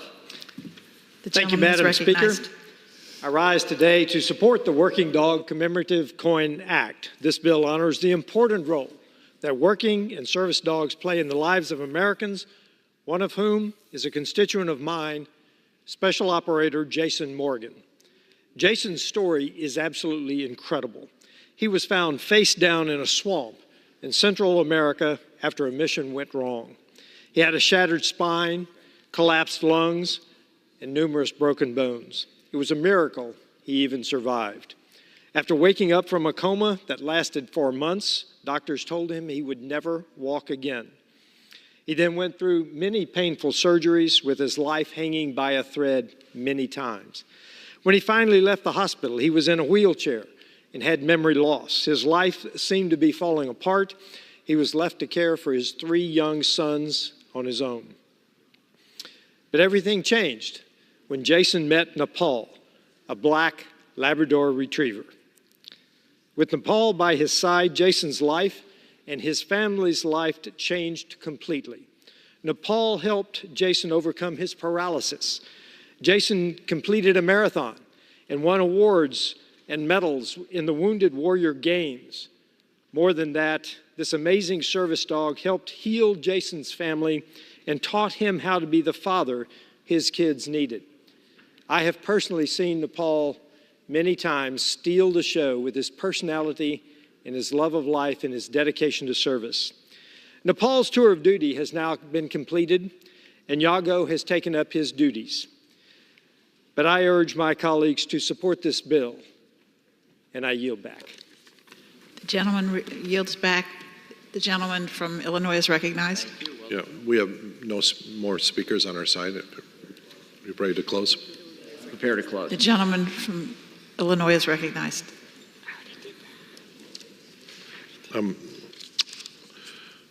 Madam Speaker, I yield myself the balance of my time. As we thank our veterans, as we thank our veterans and active military service members, we must not forget the crucial role that service dogs play on and off the battlefield. As a scientist, I note that in a recent study conducted on veterans with service dogs, veterans with service dog companions had stress hormones more like those in healthy adults without PTSD than veterans with service dogs. Promoting the health and mental well-being of our veterans is both a collective and an individual endeavor. This legislation furthers those efforts and ensures that we recognize the important role that service dogs play in protecting our nation, its active duty service members, and our veterans. Again, I urge my colleagues to support this bill and yield back the balance of my time. The gentleman yields back. The gentleman from North Carolina is recognized. Madam Speaker, I'm prepared to close, and I yield myself the remainder of the time. Madam Speaker, I just want to reiterate how important this bill is. The Congress can direct the Mint to strike a coin, and the proceeds of that, the sale of that coin, can go benefit society in large-scale fashion. We have a threshold in Congress that says you have to have 290 co-sponsors for a bill to do that thing. It has to have wide bipartisan support, and it has to be in the greater interest of the country if we're going to do this. Because it's a constitutional function where Congress steps in and directs the Mint to do a thing, then we can direct the proceeds to actually help important not-for-profits in this country. And so when we have a group like Vet Dogs, America's Vet Dogs, they do such important work, and they have shown the societal benefit of what they've done. And so for us to act today to acknowledge that role of service dogs and then get the benefit back into this community to help veterans suffering with PTSD, and for us to have service dogs available across the country is a very, very special thing. But as I said, it took a lot of work. And members of Congress are people too, right? Madam Speaker, we often don't acknowledge that, but we're people too. We're emotional too. And things get really emotional here on Capitol Hill. And the way to bring down emotion just a little bit is to have a little good boy come by and wag their tail at you and ask to be just a little pet. And those are the dogs, the service animals that have been around on Capitol Hill. And Madam Speaker, we have some service dogs that are in the gallery today watching what's happening here. And I think because they're here, it's been a little less emotional. We've actually been a little more balanced in how we debated. And so even if they're just wagging their tails in the gallery, it brings a sense of calm to us as policymakers. And so it's been a welcome thing to have those service dogs around the Capitol complex driving up co-sponsorship. But it couldn't be done without the good work of staff. And I want to thank, from my staff, my good friend Phil Poe, who's worked with me for nearly a decade here in D.C. And it has been the work of Phil to direct this whole process. And to get co-sponsors and work with other offices, show interest. And without that definitive work, we would not be here today with the co-sponsorship we have here. So I want to finish by acknowledging the important work of Phil Poe in bringing this bill to the House floor. And I want to thank my colleagues for that indulgence, to thank staff, because the staff are what make this operation actually work. And we can never thank them enough for the input that they make into law, the dedication they have to our constitutional republic and to the American people. And Phil is one of the finest in the business. So, Phil, thank you for your good work. And, Madam Speaker, I urge adoption of this important resolution, and I yield back the balance of my time. The question is, will the House suspend the rules and pass the bill H.R. 807 as amended? Those in favor will say aye. Those opposed, no. In the opinion of the chair, 2/3 being in the affirmative, the rules are suspended, the bill is passed, and without objection, the motion to reconsider is laid on the table. This one? Okay. Now. For what purpose does the gentleman from North Carolina seek recognition? Madam Speaker, I move to suspend the rules and pass the bill H.R. 1097, the Everett Alvarez Jr. Congressional Gold Medal Act of 2023. The clerk will report the title of the bill. H.R. 1097, a bill to award a Congressional Gold Medal to Everett Alvarez Jr. in recognition of his service to the nation. Pursuant to the rule, the gentleman from North Carolina, Mr. McHenry, and the gentleman from Illinois, Mr. Foster, each will control 20 minutes. The chair recognizes the gentleman from North Carolina. Madam Speaker, I ask unanimous consent that all members may have 5 legislative days within which to revise and extend their remarks and include extraneous materials on the bill. Without objection. Madam Speaker, I yield myself such time as I may consume, and I rise in support of H.R. 1097, a bill that will award the Congressional Gold Medal to Everett Alvarez Jr. Madam Speaker, the Congressional Gold Medal is considered the highest civilian honor awarded in the United States. In the 248 years since the Continental Congress issued the first one to George Washington in 1776, only 184 have been awarded. That's fewer than one per year. So the distinction of awarding such an honor should not be lost on this 118th Congress. Madam Speaker, I cannot think of someone more deserving of such recognition than retired United States Navy Commander Alvarez. As a boy growing up in Salinas, California, Alvarez marveled at the naval planes flying overhead in and out of Moffett Field in nearby Santa Clara County. So in 1960, at the age of 22, ignoring his parents' protests, he followed his boyhood dream of joining the Navy and was selected for pilot training. On August 5th, 1964, that dream turned into a nightmare when his A-4 Skyhawk was shot down near the Vietnam-China border during Operation Pierce Arrow. The then Lieutenant Junior grade pilot was subsequently captured and imprisoned by the North Vietnamese forces. Commander Alvarez spent the next 3,113 days, more than 8 years and 7 months, in some of the most horrific conditions imaginable. Despite being beaten and tortured for information about U.S. military operations, Commander Alvarez refused to comply, saying he wanted to be able to look in the mirror and not feel ashamed. Even when his North Vietnamese captors no longer felt Alvarez held military intelligence value, they continued to brutalize him in attempts to extract propaganda messages. He did not cave. When he was finally released on February 12, 1973, he held the undesirable distinction of being the second longest held U.S. prisoner of war in our nation's history. Commander Alvarez left prison knowing he owed nothing more to his country, but remarkably, he would go on to serve another 7 years in the United States Navy. Today, at age 86, I believe that when Commander Everett Alvarez Jr. looks in the mirror, he sees only honor in his reflection. And that's what the American people see. Mr. Speaker, I thank my colleague, Mr. Panetta, for introducing this bill, along with a multitude of sponsors. It's a massive amount of work to get a legislative product like this, especially in a divided Congress and a divided time for America. But this is a source of unity and pride that Americans are willing to sacrifice for the American dream, their American dream, and their ideals in this free nation of ours. And because of the willingness of folks like Commander Alvarez, we do have this free nation, and we do have a sense of pride in being an American. I support this bill. I urge my colleagues to do the same.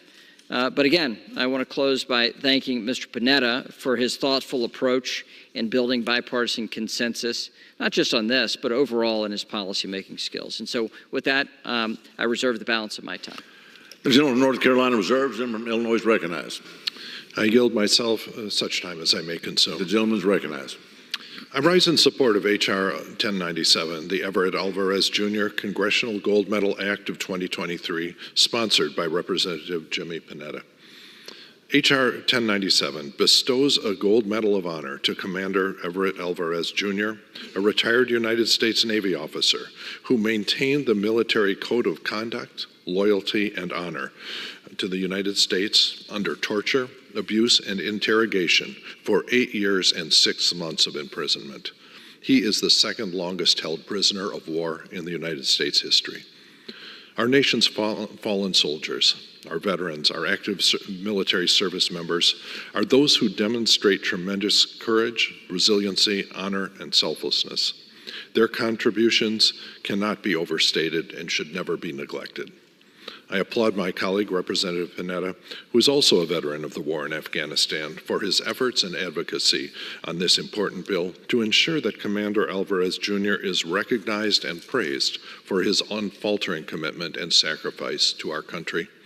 Representative Panetta has long worked to help active military members and our nation's veterans. His deeply appreciated service to our nation has resulted in significant strides in legislation to help ensure that we are treating our veterans with the respect and dignity that they deserve. Today is just one example of his work making a real difference, and I am very pleased to support this bill to honor Commander Alvarez Jr. I urge my colleagues to support this bill and reserve the balance of my time. The gentleman from Illinois reserves. The gentleman from North Carolina is recognized. Reserve. The gentleman reserves. The gentleman from Illinois is recognized. I now yield 6 minutes to our loquacious, thoughtful, and patriotic gentleman from California, Mr. Panetta. The gentleman from California is recognized for 6 minutes. Thank you, Mr. Speaker. I appreciate that. And obviously, thank you to Representative Foster for yielding me this time. And of course, Chairman McHenry, thank you very much for that very comprehensive and exact description of this piece of legislation. I appreciate that, and of course, your kind words. Mr. Speaker, I do rise today as well to support the Everett Alvarez Jr. Congressional Gold Medal Act.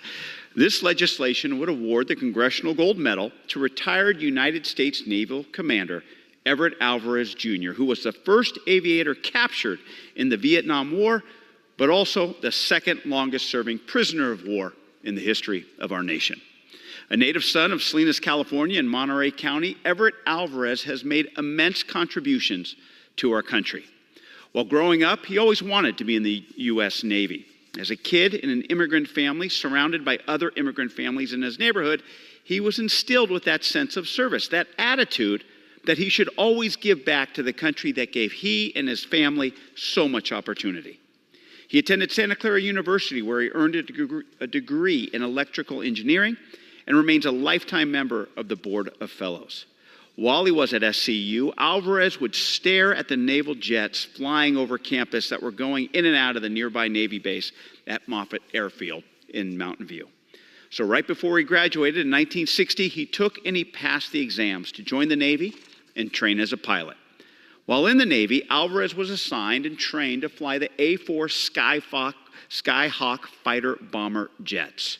In May of 1964, Lieutenant J.G. Alvarez was assigned to the USS Constellation, which was off the coast of Vietnam, otherwise known as an area as Yankee Station.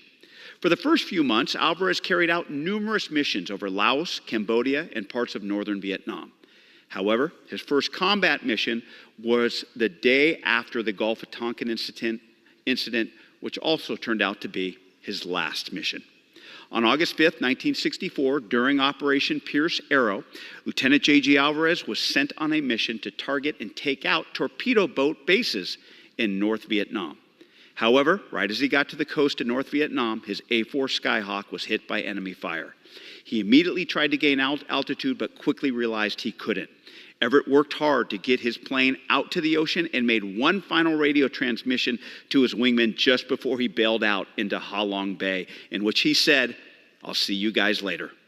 Unbeknownst to all, Everett wouldn't see freedom for the next 8 years and 6 months, or the next 3,113 days. Now, for the first part of his captivity, Everett was in solitary confinement for 13 months, mainly because the U.S. hadn't started the formal bombing campaign against the North Vietnamese, but also, at that time, the North Vietnamese were unprepared for prisoners of war. So for his first 6 months in captivity, the enemy didn't know what to do with him. So they kept him in a local jail, treating him like a local criminal. As time went on, though, the enemy constantly interrogated him, demanding he tell them about U.S. intentions and operations. Everett was refused and subsequently was put into a 7-by-7-foot cell. As tough as that period was, Everett will tell you that his toughest time was from 1965 to 1969, 4 years, when he and other POWs were constantly pressured and used as propaganda, including being beaten and marched through the streets. His torture included a rifle butt to the left side of Alvarez's face that dislocated his jaw and still causes him difficulty today. He suffered numerous other injuries at the hands of his captors, including ones that have required surgeries later in his life to both his arms and his back. Much of Everett Alvarez's captivity was spent at the Ho Lo prison, otherwise known as the Hanoi Hilton, where conditions were absolutely horrific. During those years, Everett was confined to a room that was about 10 feet by 12 feet and was given nothing but a straw mat and a bag filled with straw that was supposed to be a pillow. They starved him so much that Everett's weight fell to just over 100 pounds, even though his normal weight was 170 pounds. Although he was physically weak, though, Mr. Speaker, having endured starvation, isolation, and torture, Everett Alvarez remained strong. He said that the POWs took care of one another by communicating with each other and tapping on prison walls. Everett personally and regularly inspired and encouraged his fellow POWs to return with honor by not cooperating with the enemy and staying loyal to the United States of America. On January 12, 1973, we know that U.S.'s involvement with the Vietnam War ended with the signing of the Paris Peace Accords. And soon after, on February 12th, Everett Alvarez was released from captivity. Upon arrival at the U.S. Air Base in the Philippines, he greeted the Navy admiral awaiting him, to which Alvarez said, "Lieutenant J.G. Alvarez reporting back, sir." After his release and hospitalization, Alvarez resumed his naval service. He even graduated from the Navy Postgraduate School in Monterey, California, with a degree in Operations Research and Systems Analysis. On June 30th, 1980, Commander Alvarez retired from the Navy, completing a 20-year naval career. During his service, Commander Alvarez earned the Silver Star, 2 Legions of Merit, the Distinguished Flying Cross, 2 Bronze Stars, 2 Purple Hearts, and the Prisoner of War Medal. After leaving the Navy, Alvarez continued to give back by serving his country. He was appointed by President Ronald Reagan as the Deputy Director of the Peace Corps and the Deputy Administrator of the Veterans Administration. In an article with Stars and Stripes, Everett Alvarez was asked, despite the nightmare of being a POW for the second longest amount of time in our nation's history, what allowed you to realize that he is the American dream? May I have additional 2 minutes. Yeah. An additional 4 minutes. Gentleman's recognized for an additional 4 minutes. In an article with Stars and Stripes, Everett Alvarez was asked, despite living the nightmare of being a POW for the second longest amount of time for our nation's history, what allowed him to realize that he is the American dream? His response was that, I'm nothing special. I'm just one of the guys that had to do what we had to do, and that's how we did it, one day at a time. Mr. Speaker, he may think that he's nothing special, but what he did in captivity as the second longest serving POW in our nation's history and what he has done for our country is not just special. It's unfathomable, and it's absolutely amazing. His service to our nation, his sacrifice as a POW, his strength and his symbol as an American for Americans deserves the highest honor that Congress can bestow, a Congressional Gold Medal. I'm honored to be the author of this bill, and I'm also proud that 300 members of this chamber co-sponsored this legislation, demonstrating of how deserving Commander Alvarez is of this recognition. I'm also honored that Senator Padilla is the sponsor of this legislation in the Senate, and I look forward to working with him and his Senate colleagues in order to obtain the appropriate amount of support so that this bill passes out of the U.S. Senate and makes it to the President's desk for signature into law. For now, I urge all of my congressional colleagues to support the Everett Alvarez Jr. Congressional Gold Medal Act, to honor Everett Alvarez, an American and an example of what we stand for as Americans. Thank you, Mr. Speaker. I yield back. We thank the gentleman and the commander. He yields back. The gentleman from Illinois is recognized. Mr. Speaker, we have no more speakers. At this point, we're prepared to close. The gentleman in Illinois. Mr. Speaker, I yield myself the balance of my time. The gentleman is recognized for the balance of his time. Mr. Speaker, my draft number was 321. And being born in 1955, I never was called to serve, and I always wondered what my service would be like had I been called. And I am so humbled with the story of Everett Alvarez Jr. And there are many lessons that we try to draw from the war in Vietnam, but one of the lessons that we did not get right was the duty that we have to respect the service to those who served under very difficult circumstances. And I just want to say that that is part of the reason that I extend my support again for H.R. 1097, the Everett Alvarez Jr. Congressional Gold Medal Act of 2023. This legislation is necessary to ensure that Congress recognizes and honors the tremendous sacrifices that he made to protect our nation. And I again thank Representative Panetta for his work to bring this legislation to the floor today. I urge my colleagues to support this bill, and I yield back the balance of my time. Back, the gentleman from North Carolina is recognized. Mr. Speaker, as I close, I want to first thank my Democratic colleagues for their work.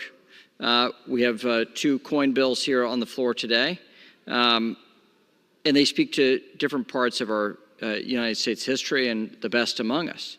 And that gift that continues with us retelling important stories of our history. It's really important for us to note today. But I want to thank my colleague, Mr. Panetta, for the work that he put into bringing this Congressional Gold Medal Act before us and the story of Everett Alvarez Jr. and his contribution to the United States. And the example he leaves us, he gives us, actually. And for this to be done in his lifetime is a very special honor and a rare honor indeed. But I want to urge my colleagues to vote yes on this important resolution. I want to thank my colleagues for the form of debate here and the storytelling. It's important for us to tell the stories of the best of American history. And let's be honest, it's important to tell the whole story of American history. But these stories of heroic acts are really important for us to note. With that, I urge adoption of this resolution and yield back the balance of my time. Gentleman yields back. The question is, will the House suspend the rules and pass the bill H.R. 1097? Those in favor say aye. Those opposed say no. In the opinion of the chair, 2/3 being in the affirmative, the rules are suspended. The bill is passed. And without objection, the motion to reconsider is laid on the table.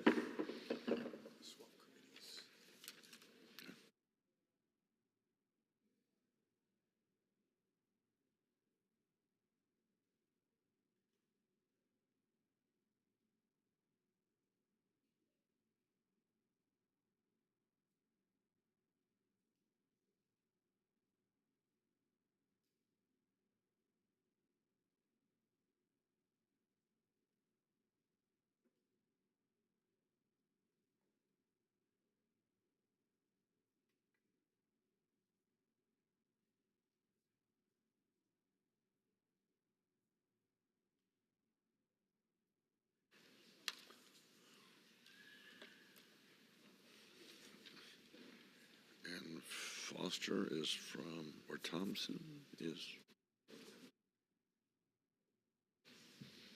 We ready?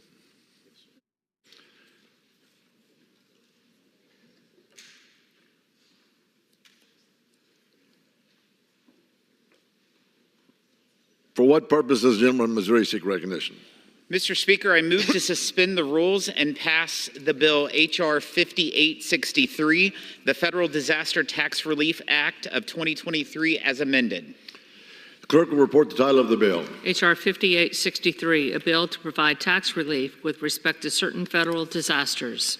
Pursuant to the rule, the gentleman from Missouri, Mr. Smith, and the gentleman from California, Mr. Thompson, each will control 20 minutes. The chair recognizes the gentleman from Missouri. Thank you, Mr. Speaker. I ask unanimous consent that all members have 5 legislative days to revise and extend their remarks and submit extraneous material on the bill under consideration. Without objection, so ordered. Mr. Speaker, I yield myself such time as I may consume. The gentleman is recognized. Thank you, Mr. Speaker. I rise today in support of H.R. 5863, the Federal Disaster Tax Relief Act, introduced by my Ways and Means Committee colleague, Representative Greg Steube of Florida. This legislation was approved last year by the Ways and Means Committee 38-0 because families and communities across the country who suffered disasters need support. In fact, bipartisan support for this legislation was so strong that it was approved a second time by the Ways and Means Committee as part of the Tax Relief for American Families and Workers Act. This legislation not only helps victims of disasters, but also provides broad and immediate tax relief for American workers, farmers, families, and small businesses, which is why the House of Representatives passed it with 84% support earlier this year. I encourage my Senate colleagues to take up that legislation to support disaster victims and help the millions of Americans treading water in today's economy. The Federal Disaster Tax Relief Act provides assistance to communities across the country, bringing relief to those recovering and rebuilding after tragic floods and tornadoes, like those that affected communities in my home state of Missouri in the winter of 2021 and the summer of 2023. Hurricanes like Hurricane Ian that claimed countless lives in Florida. Wildfires like those that devastated communities in California and Hawaii. And the train derailment and toxic chemical spill in East Palestine, Ohio. I want to commend Representative Steube for his leadership on this issue. His passion started with his desire to provide help to the families he represents who were devastated by the hurricane. But in the interest of getting this done, he broadened his relief effort to include over 300 storms in 45 states. I encourage all of my colleagues to vote yes on this bill so that we are standing with and supporting our fellow neighbors when they are most in need. I reserve. Gentleman reserves. Gentleman from California is recognized.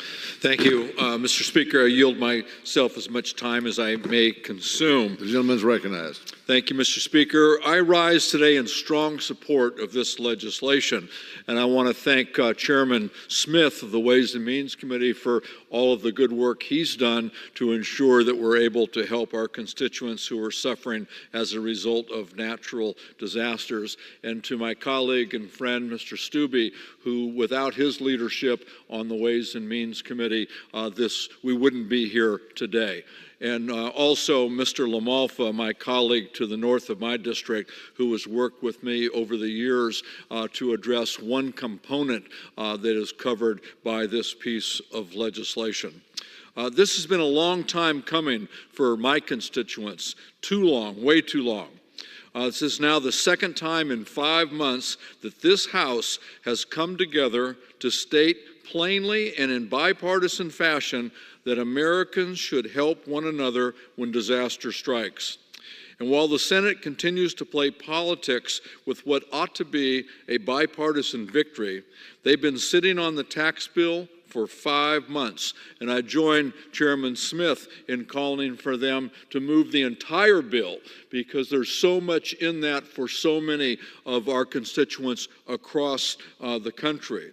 And I just want to briefly reiterate how we got here today.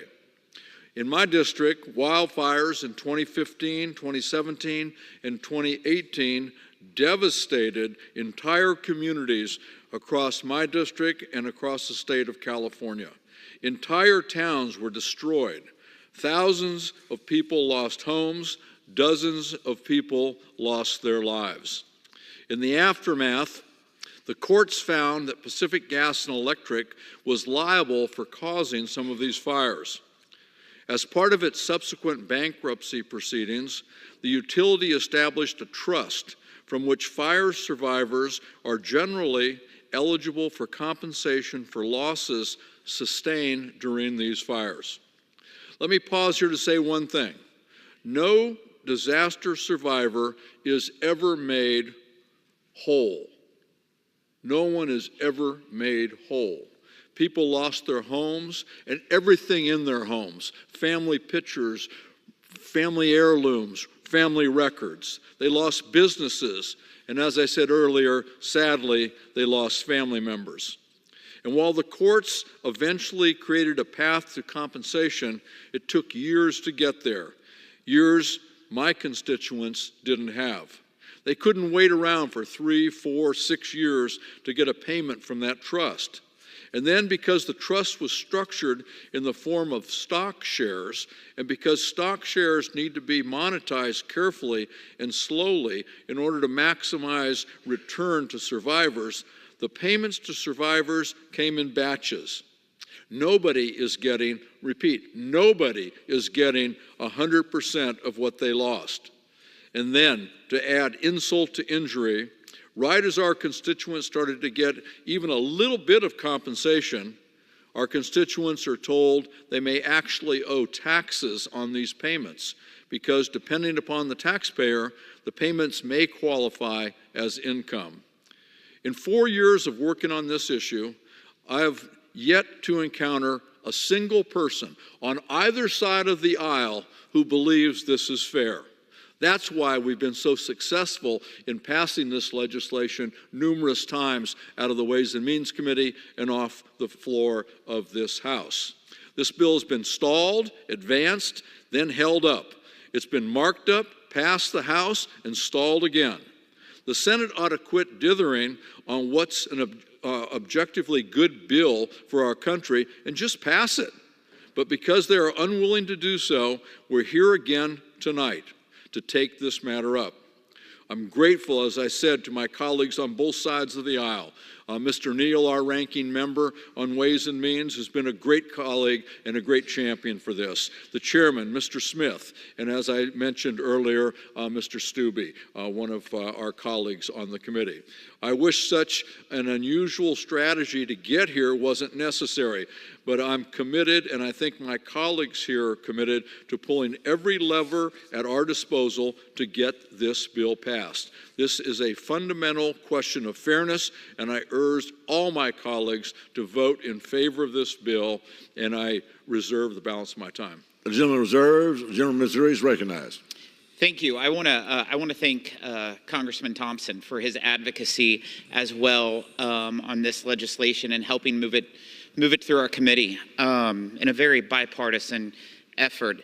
I yield such time as he may consume to the author of this legislation, the gentleman from Florida, Mr. Stubbe. The gentleman from Florida is recognized. Thank you, Mr. Speaker. Thank you, Mr. Chairman. Mr. Speaker, I stand in support of H.R. 5863, the Federal Disaster Tax Relief Act of 2023. In a historic act last week, a majority of the House of Representatives made clear that the House should act to provide tax relief to victims of natural disasters all across America. I want to thank every member that stood with me in this fight, and I'm thankful for this bill is finally being debated on the floor. On September 28, 2022, Southwest Florida was ravaged by Hurricane Ian, one of the most devastating hurricanes to ever hit our nation. NOAA ranks Hurricane Ian as the third most costliest hurricane in United States history, killing nearly 150 people and causing billions of dollars in damages. For Floridians, we know that the recovery from Hurricane Ian is far from over. Despite experiencing numerous hurricanes yearly, Floridians are resilient. I've been working tirelessly on disaster relief legislation for Floridians to recover from various storms that have decimated so many communities around our state. The most recurring and pressing issue I hear in my district is that the Suncoast is still waiting for Congress to do its job to provide much-needed relief. More than a year and a half after the landfall of Hurricane Ian, Congress has yet to provide disaster relief for those impacted financially by Ian. I've received thousands of letters, calls, and pleas for help from people in my district who have incurred tens of thousands of dollars in recovery expenses and are having a hard time getting ahead. On 8 separate occasions since 2002, Congress has provided tax relief to victims of natural disasters. Since 2021, over 300 disasters across 47 states have been declared without Congress taking action. Additionally, wildfires across the western United States and Maui have greatly impacted many Americans who have not received any relief from this body. Similarly, the victims of the East Palestine train derailment are facing the same situation. This bill helps everyday Americans and provides them the ability to deduct their expenses from a natural disaster from their taxes. This bill will not just aid Hurricane Ian victims. It will provide relief to the millions of Americans around the country who are victims of federally declared disasters. It will help victims of flooding in the Midwest. In the Pacific Northwest, victims of wildfires will get the relief they deserve. Those affected by severe winter storms in the Northeast will benefit from this tax deduction. Our friends in Texas who have experienced damage from a wide variety of disasters, including winter storms, tornadoes, flooding, and fires. In short, this is not a problem that just affects Florida or California. This impacts millions of American families, and Congress must act to provide them relief.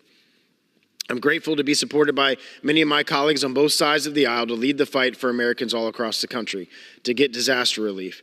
Disaster relief is not a Democrat problem or a Republican problem. It's something that all of us face. I would like to give a sincere thanks to members and staff who have worked tirelessly on this bill. I would like to give a special thanks to California Congressman Mike Thompson, Jimmy Panetta, Doug LaMalfa, as well as Congresswoman Jill Takuda of Hawaii for their leadership on this effort. I would also like to thank former Congressman Bill Johnson, who represented East Palestine, Ohio, and played an important role with this bill, and a special thanks to Ways and Means Committee Chairman Jason Smith for passing this bill out of the committee. The constituents of my district and the districts each of you represent are in need of help. And today I urge swift passage of this bill on the House floor and urge expeditious consideration in the Senate so that Americans all across America can get much needed relief. I yield back. The gentleman from Florida yields back. The gentleman from Missouri reserves. The gentleman from California is recognized. Good job. Mr. Speaker, I'd like to yield 2 minutes to the gentlelady from Hawaii, Ms. Takuda, who knows firsthand the tragedy of wildfire. Her constituents experienced a horrific disaster in her district, in her home state, and she has been there with them every step of the way, and she's here on their behalf again tonight. Thank you for your support, and I yield. The gentlelady from Hawaii is recognized for 2 minutes. Thank you, Mr. Speaker. I rise in strong support of H.R. 5863, the Federal Disaster Tax Relief Act of 2023. It will keep survivors hard-earned money in their pockets and help them in getting their lives back to normal as soon as possible, whatever that normal might look like.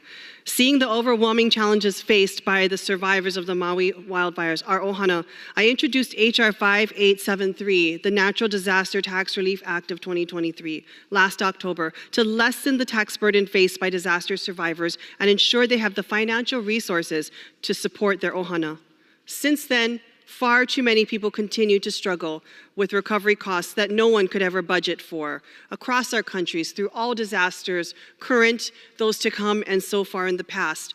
They've reached deep into their savings. They've gone into debt to feed their keiki, to cover their mortgages, to pay for education and healthcare costs, and rebuild their homes, businesses, and livelihoods. I want to thank my friends and colleagues, Congressman Greg Steube and Doug LaMalfa, for incorporating elements of my legislation into this bill as we continue to fight for its critical passage. Like me, they know all too well that there will never be enough to replace all that people lost. As the good congressman from California mentioned, no one will be made whole. But that being said, anything we can do to lighten the tax burdens and the financial struggles they face will go a long way to rebuilding lives and rebuilding communities. I am proud to join Congressman Steube, LaMalfa, and Thompson on the floor today to pass this bill out of the House, and I implore the Senate to embrace their kuleana and pass this bill. Disaster does not discriminate. It doesn't care if you're Democrat, Independent, or Republican. But when it hits, people need help. We must pass this critical bipartisan piece of legislation now. Thank you, Mr. Speaker, and I yield back. The lady yields back. The gentleman from California reserves, and the gentleman from Missouri is recognized. Thank you, Mr. Speaker. I yield such time as he may consume. The gentleman from California, Mr. LaMalfa. The gentleman from California is recognized. Thank you, Mr. Speaker, and thank you so much, Chairman Smith, for helping us with our legislation all this time here. And I'm very grateful also to Mr. Steube for allowing our bill to be piggyback with his in this effort here, as well as the 7024 Tax Relief for American Families and Workers Act, which is still waiting over in the Senate. I hope we can get that one, but I'm very grateful for everybody to join this effort here today, a strong bipartisan effort to move this narrower, much more, very important disaster relief package to help people all across the country, has been said. My colleague Mike Thompson, thank you so much for our partnership on this. It's taken some time, and we're getting there. I'm glad to see. And, you know, with the losses that we've suffered, along with our constituents, of course, especially, it's very painful to see and to not be able to go back to them and say we've gotten a result yet.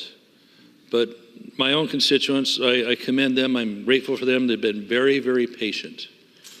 The victims of the Camp Fire, where 85 lives were lost, the Zog Fire, my neighbors down there in Santa Rosa area, and of course my good friend Ms. Tokuda over there, Lahaina, who suffered even more greatly loss of life than what ours had been, a record in paradise. We don't want to set records, we want to get results. And so it's just been a great partnership on top of disaster and heartache. So just picture this though. As I talk about paradise, you wake up in the morning, you hear there's a fire, all of a sudden there's an evacuation. People are crowding the narrow roadways trying to get up the hill or down the hill, out of town, barely make it in some cases, scorched vehicles, tires on fire, all that. They're seeing their rearview mirror, their neighborhood engulfed in flames, their houses going down. All their mementos, as was mentioned, are in them. They're wondering, did their neighbor get out? Did the elderly lady get up the street? Thank goodness there was a firefighter or a neighbor that maybe helped that lady get out just in time, so there was not even worse loss of life. The resilience of these folks in the fires that I've had in my district and my neighbors and my other neighboring states is just amazing as they've stuck with us on this. So a settlement happened with the utility to somehow partly compensate, and indeed, they'll never be made whole. My colleagues have pointed that out well. They can never be made whole, even with a lot of money. That settlement should not be a taxable event. Now think about it. Just break that down for a minute. You're in your home, you've been paying off your mortgage, maybe it's already paid off, you've got your equity in your home. So this disaster happens, you lose your home. All of a sudden you've got to rearrange your life, you've got to rebuild your life Well, that portion of that equity that now is going to be compensated for partly by the settlement with the utility, that portion of your home is now a newly taxable event because of the IRS interpretation on that. How is that right? How is that fair at all? That you have ripped out of your life, your home, your family, whatever may have happened to you personally, and now you have a taxable event on top of that piece of equity that was in your home because of a bad interpretation here. That's why this legislation is necessary. That's why it's been so strongly supported on both sides of the aisle all through the process here. That's why we need to overcome these hurdles we have, whether it's over in the Senate or what have you, to get this done.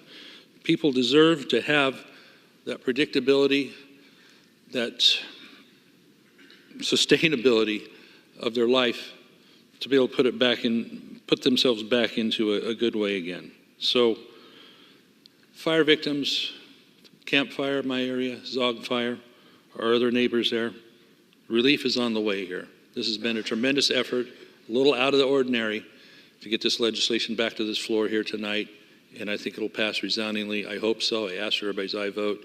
Again, I appreciate all my colleagues, both sides of the aisle, for stepping forward and doing right by the fire victims, by the hurricane victims, by those folks in East Palestine, and others that are going to be added into this. This is how legislation should look. This is how a country pulls together, and I'm glad to be part of it. I yield back. Thank you. Gentleman from California yields back. Gentleman from Missouri reserves. Gentleman from California is recognized. Mr. Speaker, I have no further speakers, and I'm prepared to close. We're prepared to close. The gentleman is recognized. Thank you, Mr. Speaker. And again, I'd like to thank Mr. Stubbe, Mr. LaMalfa, Chairman Smith, and all of our colleagues on Ways and Means who worked so hard to bring this bill to fruition, not once, not twice, but now 3 times. And our friend from Hawaii, I know how difficult that is in your state, in your area, what a devastating fire that was, and I know how hard you're working for your constituents, and thank you for being on the floor today. Mr. Speaker, Florida, Texas, South Carolina, Louisiana, Kentucky, Oregon, New York, California, and over a dozen other states have been devastated by disasters. There's not a single colleague in this House who should have to go through a disaster to know how bad it is. This devastates communities. It devastates people's lives. It disrupts communities. It disrupts people's lives. People are killed. Businesses are lost. Homes and heirlooms are lost and destroyed. The least that we can do is to come to the aid of our constituents, our fellow Americans, in time of disaster and in time of great need. And that's what we're doing today. This is commendable work by the Ways and Means Committee, and every member in this House should be proud to come to the floor and vote to support their friends, their neighbors, their constituents in these very, very dark times. And I yield back the balance of my time. The gentleman from California yields back. The gentleman from Missouri is recognized. Thank you, Mr. Speaker. Mr. Speaker, I would once again just commend the great work and advocacy that Mr. Stubbe, Mr. LaMalfa, Mr. Thompson, I can tell you they've been advocating since I've been chairman that this is an important piece of legislation to get across the finish line, and let's hope that the United States Senate does the same thing. With that, I urge all members to support this bill, and I yield back. The question is, will the House suspend the rules and pass the bill H.R. 5863 as amended? Those in favor say aye. Those opposed say no. In the opinion of the chair, 2/3 being in the affirmative. Mr. Speaker. For what purpose, gentleman from Missouri seek recognition? Mr. Speaker, on that, I demand the yeas and nays. The yeas and nays are requested. All those in favor of taking this vote by the yeas and nays will rise and remain standing until counted. A sufficient number having risen, the yeas and nays are ordered. Pursuant to Clause 8 of the Rule 20, further proceeding on this question will be postponed.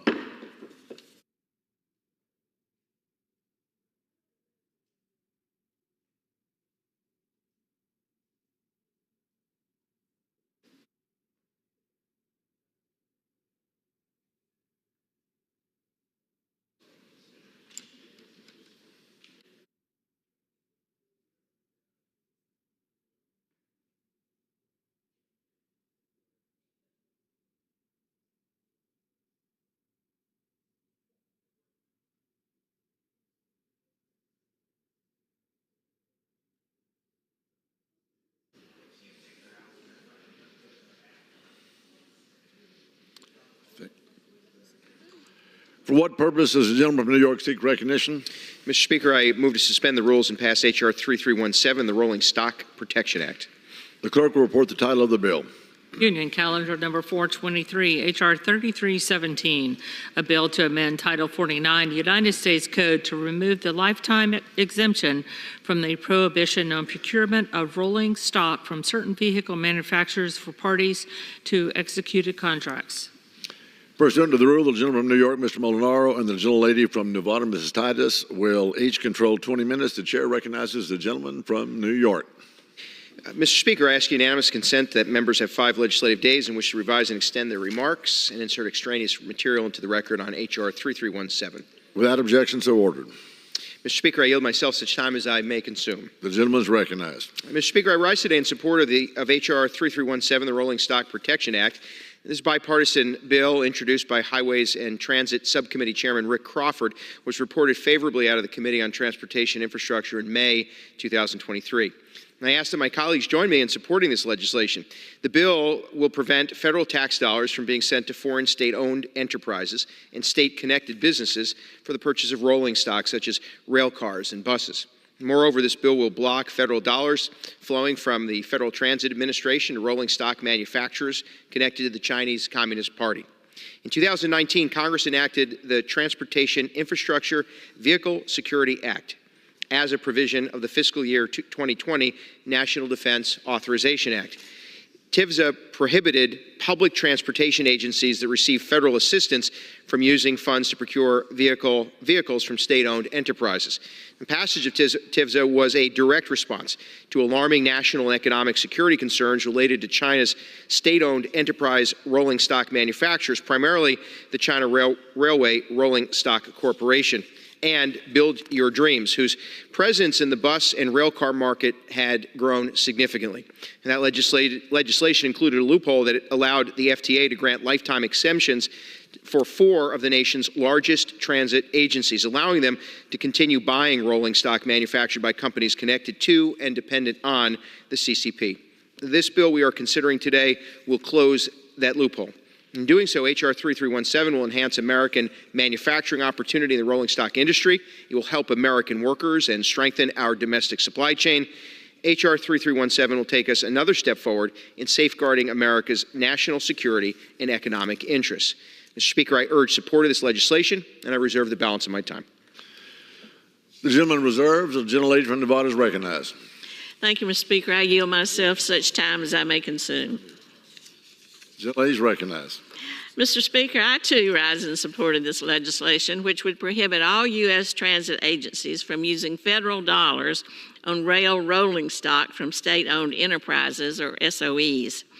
As of today, the U.S. doesn't have any domestic transit rail car manufacturers. Federal transit policies have been designed over the years to reflect that reality while still encouraging domestic manufacturing wherever possible. While the U.S. remains, or at least for now, dependent on global transit car manufacturers, we need to ensure fair competition among all manufacturers, including SOEs.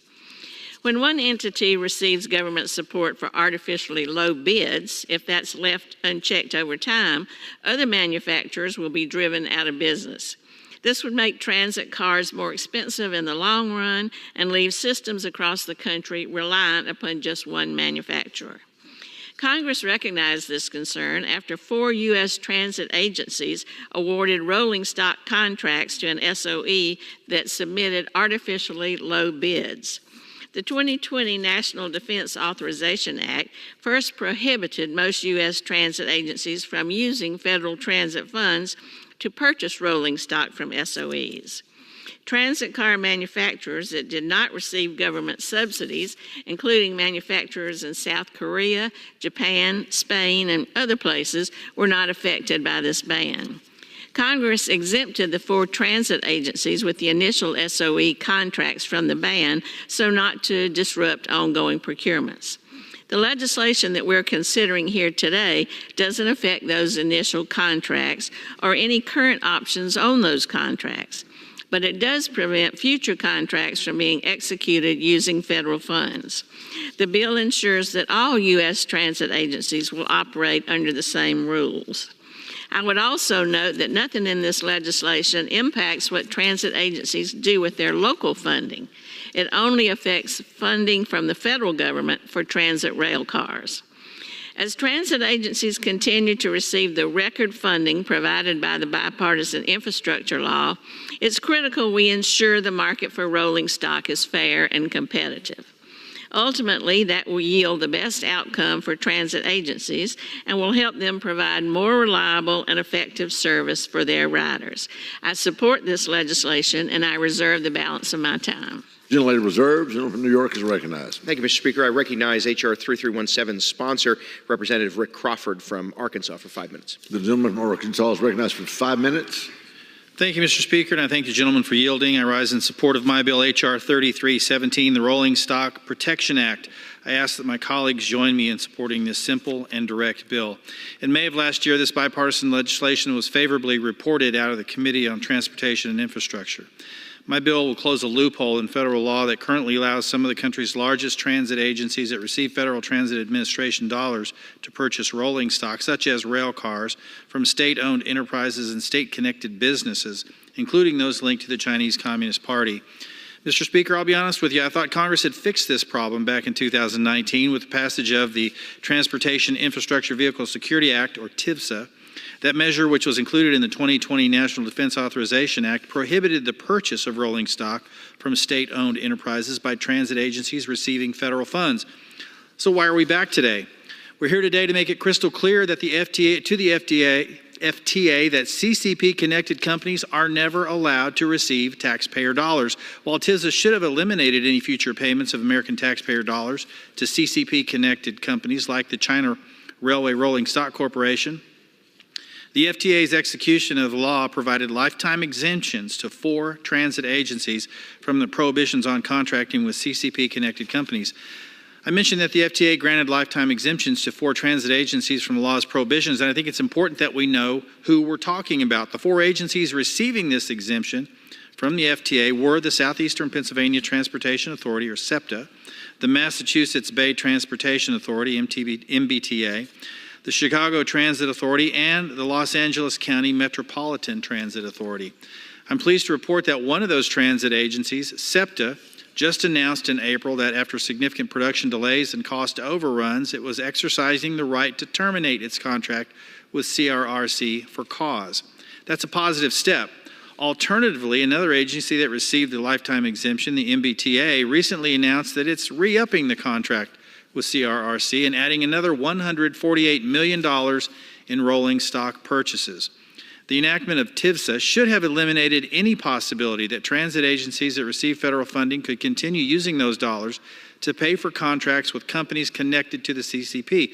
But 5 years after TIVSA was made law, a major public transit agency is expanding just such a contract. All the more reason we're taking action to pass H.R. 3317 today. This bill will end once and for all the practice of sending federal dollars to CCP-controlled rolling stock companies by eliminating these lifetime exemptions. Chinese companies that are controlled by the CCP have nearly limitless financial resources they can use to undercut domestic rolling stock manufacturers. It's unfair, uncompetitive playing field, and I'm proud to put an end to it today. Let's be clear, the CCP isn't just investing in these state-owned enterprises to help them better compete in the market. The CCP is trying to take control of the market. The CCP wants to dominate this industry and drive American manufacturers out completely. We can't let that happen. H.R. 3317 is supported by a broad range of organizations, including the Transport Workers Union, the Alliance for American Manufacturing, the Teamsters, the Railway Supply Institute, and the Rail Security Alliance. I thank them for their support of my legislation and hope that my colleagues will join me in approving the passage of this bill today. My bill will prevent the CCP from using the rolling stock manufacturing market as another tool to undermine our national security and our economic interests. This is simple legislation that will solve an important concern. H.R. 3317 is good for American workers and will ensure responsible stewardship of American taxpayer dollars. Mr. Speaker, I urge my colleagues to join me in supporting my legislation, and I yield back. Yields back. The gentleman from New York reserves. Reserve. And the gentlelady from Nevada is recognized. I'll continue to reserve. The gentlelady reserves. The gentleman from New York is recognized. Mr. Speaker, we have no more speakers and are prepared to close. The gentlelady from Nevada is recognized. Thank you, Mr. Speaker. We have no more speakers either, but I just want to say for the record, I support this legislation and encourage my colleagues to do the same. So thank you, and I yield back the balance. The gentlelady yields back. The gentleman from New York is recognized. Mr. Speaker, I yield myself enough time as I might consume. Mr. Speaker, H.R. 3317, the Rolling Stock Protection Act, is a bipartisan bill that protects American workers, our domestic economic interest, and our national security. H.R. 3317 will stop federal dollars from going to rolling stock manufacturers backed and controlled by the Chinese Communist Party. The bill is a responsive and responsible step that will prohibit further erosion of our domestic manufacturing sector by the CCP. H.R. 3317 will enhance domestic manufacturing opportunities and ensure that United States tax dollars can no longer be paid to companies linked to foreign adversarial nations for the procurement of rolling stock. Mr. Speaker, I strongly urge support of this bill and yield back the balance of my time. The gentleman yields back. All time has expired. The question is, will the House suspend the rules and pass the bill H.R. 3317? Those in favor say aye. Those opposed, no. In the opinion of the chair, 2/3 being in the affirmative, the rules are suspended. The bill is passed, and without objection, the motion to reconsider is laid on the table.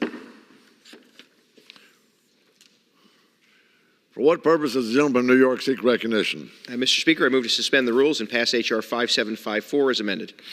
The clerk will report the title of the bill. H.R. 5754, a bill to designate the United States Courthouse located at 350 West 1st Street, Los Angeles, California, as the Felicitas and Gonzalo Mendez United States Courthouse. Pursuant to the rule, the gentleman from New York, Ms. Monaro, and the gentlewoman from Nevada, Ms. Titus, will each control 20 minutes. The chair recognizes the gentleman from New York. Thank you, Mr. Speaker. I ask unanimous consent that members have 5 legislative days in which to revise and extend the remarks, insert extraneous material into the record on H.R. 5754. Ordered. Mr. Speaker, I yield myself such time as I might consume. The gentleman is recognized. I rise today in support of H.R. 5754, a bill to designate the United States Courthouse located at 350 West 1st Street, Los Angeles, California, as the Felicitas and Gonzalo Mendez United States Courthouse. Felicitas and Gonzalo Mendez are remembered for their leadership in the 1946 federal court case Mendez v. Westminster, which desegregated public schools in California, establishing the legal precedent for the landmark Brown v. Board of Education Supreme Court case.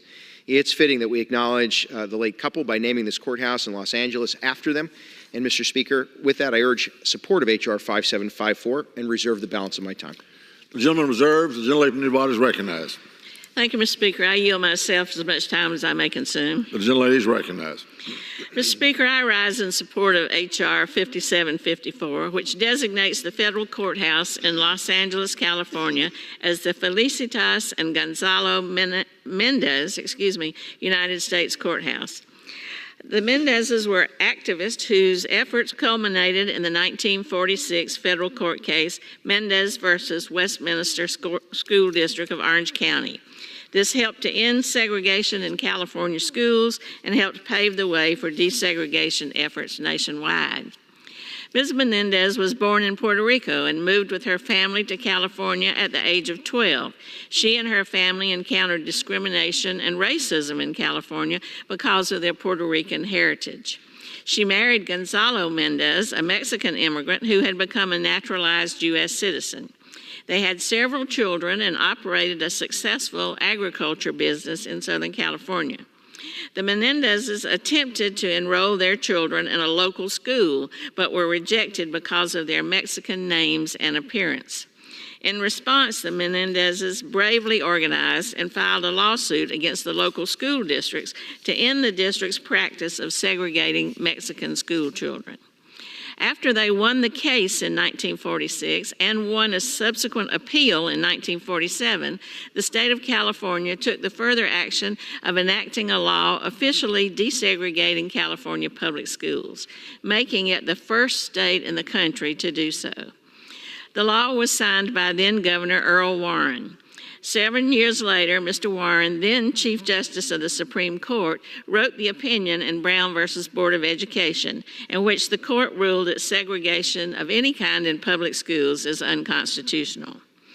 If H.R. 5754 is enacted, the Los Angeles Federal Courthouse would be the first courthouse in the nation named after a Latina. I strongly support this legislation and urge my colleagues to do the same. I thank you and reserve the balance of the time. The gentlelady reserves. The gentleman from New York is recognized. I reserve my time.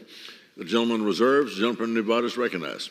Thank you. I would yield at this time 5 minutes to Ms. Napolitano, who we're going to miss terribly when she retires and from her role in leadership on the Transportation Committee. The gentlelady from Brownsville, Texas is recognized. Thank you, sir. Thank you, Ms. Dinah. Mr. Speaker, I rise today in strong support of H.R. 5754 to designate the United States Courthouse located at 350 West First Street, Los Angeles, California, as the Felicitas and Gonzalo Mendez United States Courthouse. I thank Representative Jimmy Gomez for introducing this important legislation. I am proud to support this courthouse renaming bill as it recognizes the critical role that Felicitas and Gonzalo Mendez served in the fight for civil rights in the United States. Their resolve to fight for equality in the landmark case Mendez versus Westminster, along with 4 other families from Orange County, California, would not only end segregation in California schools, but also lay the groundwork for Brown versus Board of Education in 1954. In September of last year, I stood alongside Sylvia Mendez, daughter of Felicitas and Gonzalo, as Representative Gomez marked the introduction of his bill. Sylvia, a dedicated civil rights activist, travels the country to ensure the legacies of her parents and the 4 other families are not forgotten. I'm proud to have worked with my LA area colleagues in 2011, especially former Representative Lucille Roybal Allard, in advocating for the construction of a much-needed courthouse in downtown Los Angeles. The Felicitas and Gonzalo Mendez U.S. Courthouse will serve as a reminder of the contributions of Latino Americans to this country, and I hope my colleagues will join me in supporting this legislation. Mr. Speaker, I ask my colleagues to support H.R. 5754, and I yield back. The gentlelady yields back. The gentleman from Nevada reserves, and the gentleman from New York is recognized. Mr. Speaker, we have no more speakers, and I'm prepared to close. The gentleman reserves. The gentleman from Nevada is recognized. Thank you, Mr. Speaker. I now yield 5 minutes to the representative from California and the sponsor of this resolution, Mr. Gomez. The gentleman from California is recognized for 5 minutes. Thank you, Ranking Member Titus. I rise in support of my bill to name the Los Angeles U.S. Courthouse in my district after 2 individuals whose courage bent the arc of history towards justice, Felicitas and Gonzalo Mendez. The Mendez family, alongside the Ramirez, Estrada, Guzman, and Palomino family, challenged segregationist policies that prevented their children from getting the same quality education as their white peers, and they won. Their efforts resulted in the landmark 1946 case of Mendez versus Westminster School District, which led to the desegregation of California schools and set the stage for Brown v. Board of Education, the monumental Supreme Court decision that stated, "Separate but equal is inherently unequal." I introduced this bill along Sylvia Mendez and the daughter of Felicitas and Gonzalo Mendez, who, as a child, set in motion the desegregation case.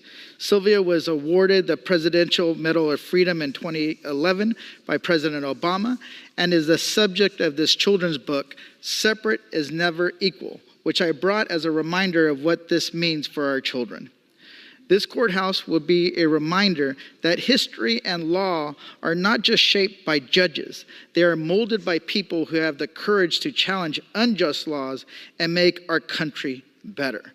The NAACP, ACLU, and Japanese American Citizens League sent amicus briefs in this case, showing that our struggles are distinct, but our battle to form a more perfect union is one and the same. In fact, Thurgood Marshall wrote the NAACP's brief and just years later used the similar reasoning before the Supreme Court in Brown v. Board of Education. I ask for unanimous consent to enter into the record letters from the NAACP, Los Angeles Mayor Karen Bass, and 21 Latino civil rights organizations and advocacy groups in favor of this legislation. Without objection. For all Americans to feel part of our American story, they need to see themselves reflected in the buildings and monuments that commemorate our history. The Felicitas and Gonzalo Mendez Courthouse will be the first courthouse named after a Latina out of over 200 named federal courthouses. I thank the over 60 co-sponsors, including members from both sides of the aisle, along with overwhelming support from the California delegation and the Congressional Hispanic Caucus. I urge the Senate to pass this legislation swiftly to send a clear sign about what we stand for as a nation. With that, I yield back. The gentleman yields back. The gentlelady from Nevada reserves, and the gentleman from New York is recognized. Mr. Speaker, I'm still prepared to close. The gentleman reserves. The gentlelady from Nevada is recognized. Thank you, Mr. Speaker. I strongly support this historic legislation and urge my colleagues to do the same. I yield back. The gentlelady yields back. The gentleman from New York is recognized. Mr. Speaker, in closing, I join in supporting this bill recognizing the legacy of Felicitas and Gonzalo Mendez by naming the United States Courthouse in Los Angeles, California after them. This is an historic and appropriate recognition, and with that, I yield back. The gentleman yields back. The question is, will the House suspend the rules and pass the bill H.R. 5754 as amended? Those in favor say aye. Those opposed say no. In the opinion of the chair, 2/3 being in the affirmative, the rules are suspended. The bill is passed without objection. The motion to reconsider is laid on the table. For what purpose does the gentleman from New York seek recognition? Thank you, Mr. Speaker. I move to suspend the rules and pass H.R. 6248 as amended. The clerk will report the title of the bill. Union Calendar number 424, H.R. 6248. A bill to require Amtrak to report to Congress information on Amtrak compliance with the Americans with Disabilities Act of 1990 with respect to trains and stations. Pursuant to the rule, the gentleman from New York, Mr. Molinaro, and the gentlelady from Nevada, Ms. Titus, each will control 20 minutes. The chair recognizes the gentleman from New York. Thank you, Mr. Speaker. I ask unanimous consent that members have 5 legislative days in which to revise and extend their remarks and insert extraneous material into the record on H.R. 6248. Without objection. Mr. Speaker, I yield myself such time as I may consume. The gentleman is recognized. I am proud to see my bill, the Think Differently Transportation Act, come to the House floor. This is yet another item to pass the House that builds off the work that we began when I was county executive in New York State, Dutchess County, New York, the Think Differently initiative. Think Differently is a call to action to break down barriers and create opportunities for those living with intellectual, physical, and developmental disabilities. The Think Differently Transportation Act does just that. The bill requires that Amtrak submit to Congress and the President an annual report with an expected timeline for bringing Amtrak trains and stations into compliance with the Americans with Disabilities Act. Amtrak stations and trains should be fully accessible for all Americans of every ability and fully compliant with federal law. The ADA was passed in 1990 and established a 20-year time frame for intercity rail stations to be accessible to those with disabilities. As of July 2023, sadly, Amtrak has only brought 30% of the 385 stations it's responsible for into ADA compliance. And this is simply unacceptable and creates far too many barriers for everyone of every ability, making this bill necessary. The Think Differently Transportation Act is a strong bipartisan bill that allows Congress to have appropriate oversight of Amtrak to ensure it complies with its obligations under the law. The bill is an important step forward that Congress can take to address accessibility barriers to travel by rail. And I also wish to take this time to acknowledge the original co-lead of this bill, the late Congressman Don Payne, Jr., who, as we know, passed away last month. It was an immense pleasure to work with him, and I'd like to think that the passage of this bill would act as some small honor to him and his legacy for helping individuals with disabilities. Mr. Speaker, I urge my colleagues to support this legislation and reserve the balance of my time. The gentleman reserves. The gentlelady from Nevada is recognized. Thank you, Mr. Speaker. I yield myself such time as I may consume. The gentlelady is recognized. Well, thank you. I'm pleased to support the Think Differently Transportation Act. It's a bipartisan bill that will advance accessibility on Amtrak services. I'm sure my words will not be as eloquent as those of Mr. Payne had he been here to speak on this bill himself. Amtrak received $22 billion in the bipartisan infrastructure law to buy new equipment, invest in station accessibility, and make improvements in the backlog of capital projects and operating needs. Congress set specific directions for how Amtrak could use its BIL funds. With regard to station accessibility, the BIL states that Amtrak funds are to be used to make all the stations Amtrak serves accessible. The bill we're considering today would require Amtrak to report annually to Congress on accessibility status, improvements, and plans at the more than 500 stations Amtrak serves, not just the ones where it has the responsibility to make accessibility a priority under the Americans with Disabilities Act. Thanks to the BIL, Amtrak is investing in new equipment and new stations. We need assurances that these investments will take place and take into account people with disabilities as required by the ADA. This bill helps to do just that. I urge all my colleagues to support the Think Differently Transportation Act and to think differently about transportation so it is more accessible, and I reserve the balance of my time. The gentleman from New York is recognized.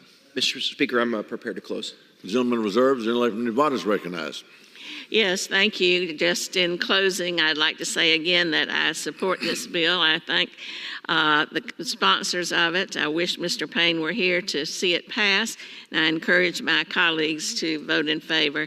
Thank you, and I yield back. The gentlelady yields back. The gentleman from New York is recognized. Thank you, Mr. Speaker, and I thank my colleague across the aisle, and I too wish Representative Payne, for many reasons, would still be here to at least celebrate this important next step. There are far too many barriers in the lives of those living with intellectual, physical, and developmental disabilities. They shoulder 70% unemployment rate, access to transportation, and the ability to move around as every American would hope to create such enormous barriers to opportunity. This Think Differently Transportation Act will help to ensure that Amtrak follows the basic expectation that the ADA sets into law through regular reporting to both Congress and the President on Amtrak's progress or lack thereof towards ADA compliance for its trains and stations and all those they serve.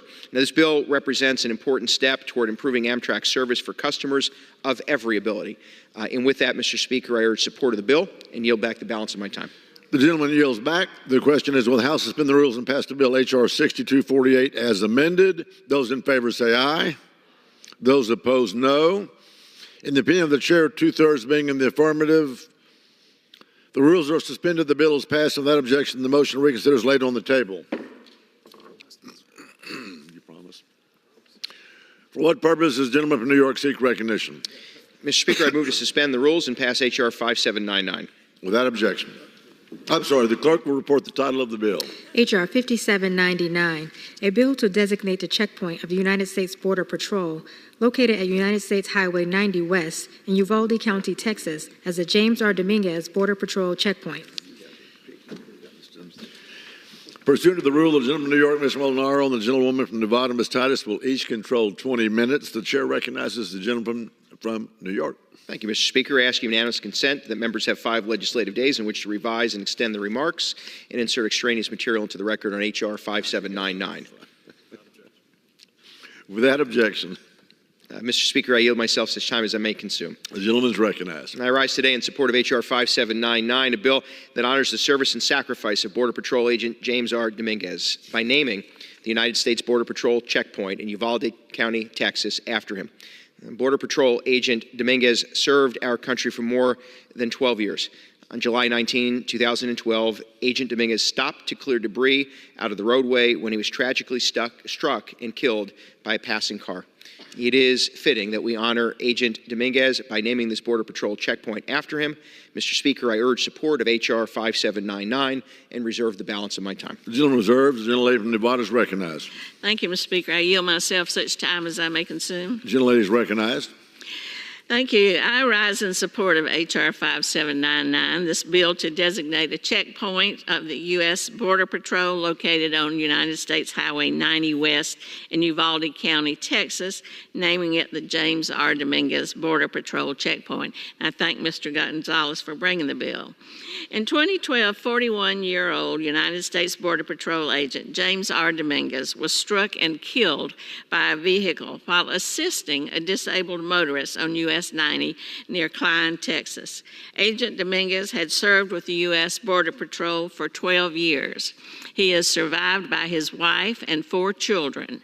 Agent Dominguez's brother and father were also members of the Border Patrol. I support this legislation to rename the Border Patrol checkpoint located on U.S. Highway 90 West in Uvalde County, Texas, as the James R. Dominguez Border Patrol checkpoint, and I urge all my colleagues to do the same. Thank you, and I reserve the balance of my time. The gentlelady from Nevada reserves. Gentleman from New York is recognized. Mr. Speaker, I now recognize the bill's sponsor, Representative Tony Gonzalez, for 5 minutes. The gentleman from the great state of Texas is recognized for 5 minutes. Thank you, Mr. Speaker. I rise today in support of my bill, H.R. 5799, the James R. Dominguez Memorial Act, and I want to thank this chamber for bringing this bill to the floor for a vote today. I have the privilege of serving Texas 23 and the people of Uvalde. I was in Uvalde yesterday. It has been a tough couple years for us in the district. Just outside of Uvalde is a checkpoint called the Uvalde Checkpoint Station. Very soon, that checkpoint will be known as the James R. Dominguez checkpoint. As I met with Border Patrol agents that day, it was nothing but smiles, whether they had been in for 2 years or they'd been in for 30 years like Agent Moreno. It was all smiles, and that smile, they were smiling because they knew that they weren't going to be forgotten. Whether they passed away during service over 12 years ago, they were not going to be forgotten. Their families weren't going to be forgotten. In 2012, Border Patrol agent James Dominguez tragically passed away in the line of duty when he was struck by a vehicle along Highway 90 in Texas.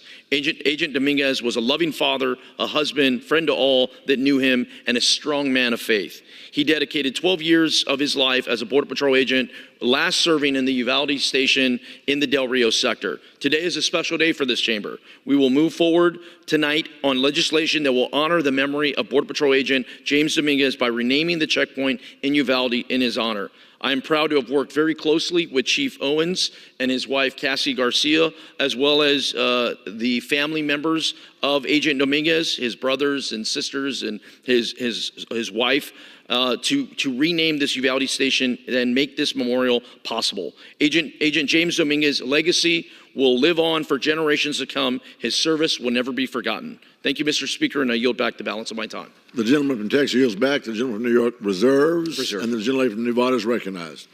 Thank you, Mr. Speaker. I'm pleased to support this legislation, as I said, and I encourage my colleagues to do the same. With that, I thank you and yield back.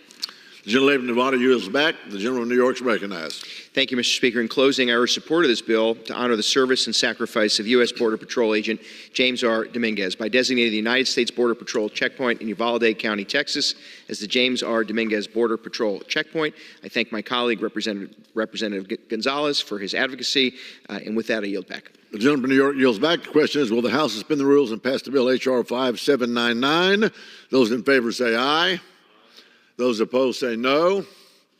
In the opinion of the chair, 2/3 being in the affirmative, the rules are suspended. The bill is passed. And without objection, the motion to reconsider is laid on the table.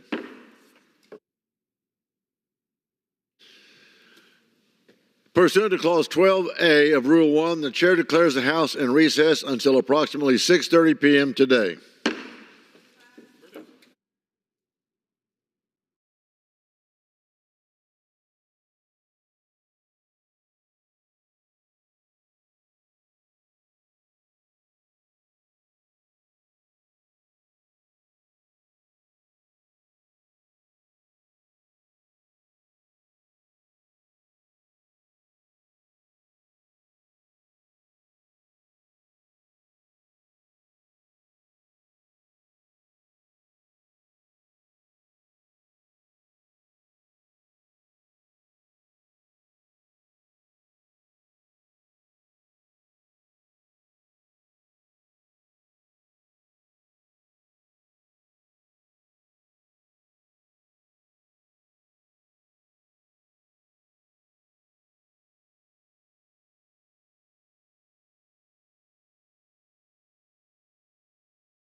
Dwayne. The House will be in order. Proceedings will resume on question previously postponed. Votes will be taken the following order. Motion to suspend the rules and pass H.R. 5863 and H.R. 3019. The first electronic vote will be conducted as a 15-minute vote. Pursuant to Clause 9 of Rule 20, remaining electronic votes will be conducted as 5-minute votes. Pursuant to Clause 8 of Rule 20, the unfinished business is the vote on the motion of the gentleman from Missouri, Mr. Smith, to suspend the rules and pass H.R. 5863. As amended, on which the yeas and nays are ordered, the clerk will report the title. H.R. 5863, a bill to provide tax relief with respect to certain federal disasters. The question is, will the House suspend the rules and pass the bill? As amended, members will record their votes by electronic device. This is a 15-minute vote.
Voted.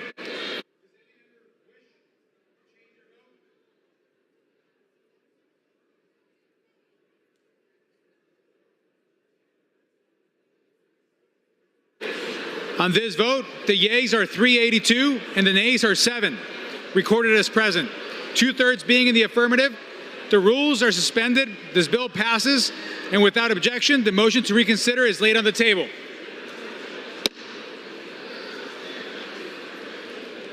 Pursuant to Clause 8 of Rule 20, the unfinished business is the vote on the motion of the gentlewoman from South Carolina, Ms. Mace, to suspend the rules and pass H.R. 3019. As amended, on which yeas and nays are ordered, the clerk will report the title. H.R. 3019, a bill to establish an inspections regime for the Bureau of Prisons and for other purposes. The question is, will the House suspend the rules and pass the bill as amended? Members will record their votes by electronic device. This is a 5-minute vote.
On this vote, the yeas are 392, the nays are no, as recorded as present.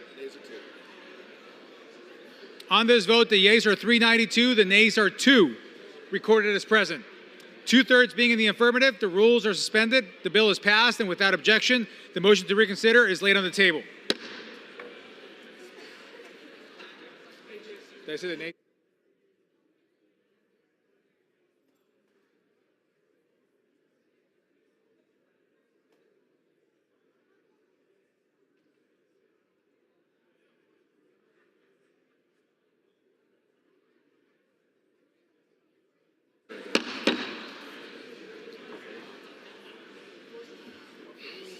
The House will be in order.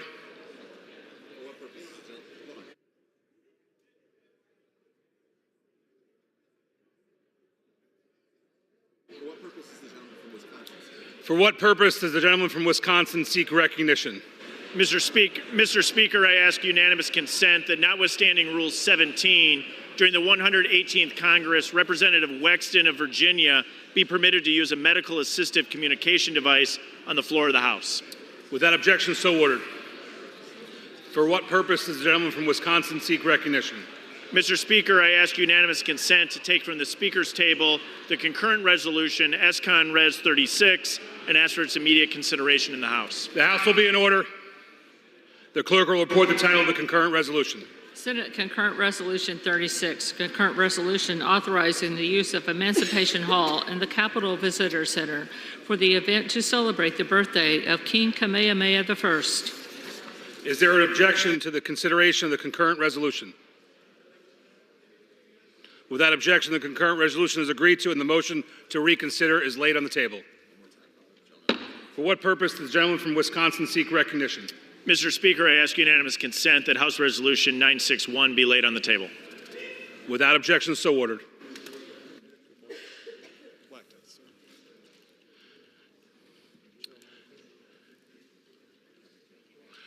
The chair will now entertain requests for 1-minute speeches. For what purpose does the gentleman from New York seek recognition? House for 1 minute and revise and extend my remarks. The House will be in order. Without objection, the gentleman is recognized for 1 minute. Mr. Speaker, as a Chaminade High School graduate, I extend congratulations to our rivals, St. Anthony's High School, for their recent 12-6 lacrosse victory over Chaminade. Despite the outcome not favoring my alma mater, I commend the Friars for their skill, dedication, and sportsmanship. In the spirit of fair play, I gracefully accept defeat in my wager with fellow Long Islander Congressman Nick LaLota, a St. Anthony's alumnus. The Friars' undeniable prowess on the field reflects their hard work and commitment, both in athletics and beyond. Long Islanders are well acquainted with the intense rivalry between Chaminade and St. Anthony's in lacrosse, where both teams consistently rank among the nation's best. Congratulations again to the St. Anthony's Friars, their coaches and supporters on their impressive win. May this victory inspire future competitions filled with sportsmanship and camaraderie. Go Friars. I yield back. The gentleman yields. For what purpose does the gentleman from Minnesota seek recognition? And extend my remarks. Without objection, the gentleman is recognized for 1 minute. Mr. Speaker, I rise in anguish on behalf of George Floyd and his family, on behalf of Minneapolis, and on behalf of everyone who has been impacted by police brutality. It's been 4 years since George was brutally murdered in front of the whole world. We have been fighting every day since then to pass meaningful criminal justice reform. What we are fighting for is a dignified life. What we are fighting for is equal access to exist as ourselves. What we are fighting for is to undo 400 years of being brutalized, victimized, surveilled, enslaved, imprisoned, and having the life choked out of us in the cities we call home. We will continue to fight for change until we achieve a better future, a future that George deserved. I urge my colleagues to join me in supporting the George Floyd Justice in Policing Act, and I yield back. For what purpose does the gentleman from Tennessee seek recognition?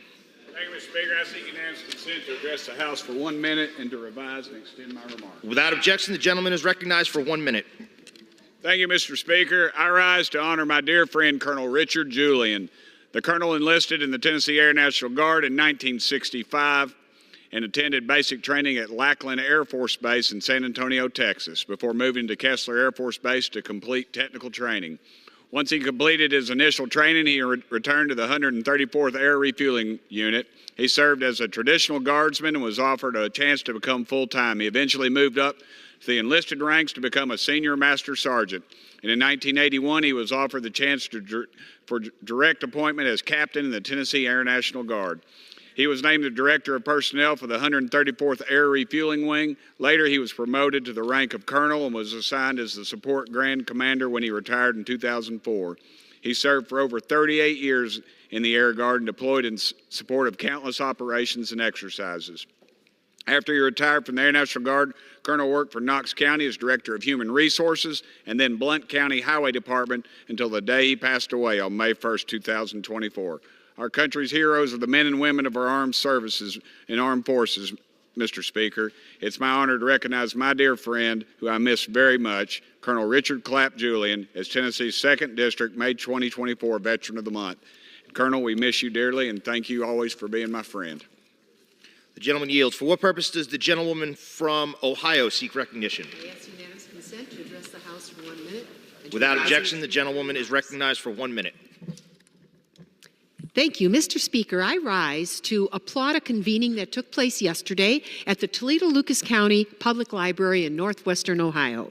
We gathered community leaders from across our region with representatives from the Department of Energy and Treasury, local organizations, businesses, and municipalities focused on ways our enterprising region can think big. The Inflation Reduction Act, which passed Congress in 2022, is paying huge dividends. IRA tax incentives and related infrastructure legislation, especially the bipartisan infrastructure law, are helping to achieve private and public sector cooperation and investment to fix our roads, produce more affordable energy, and improve old water and wastewater systems across our vast region.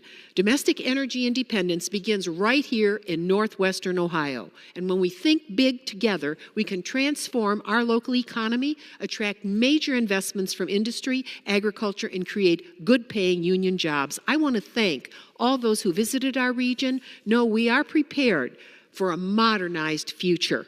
And we want to use all the tools this Congress passed to help to make America sustainable, and we begin that right in northwestern Ohio. Congratulations, onward to all. For what purpose does the gentleman from South Carolina seek recognition? Mr. Speaker, I ask unanimous consent to address the House for 1 minute, revise and extend my remarks. Without objection, the gentleman is recognized for 1 minute. Thank you, Mr. Speaker.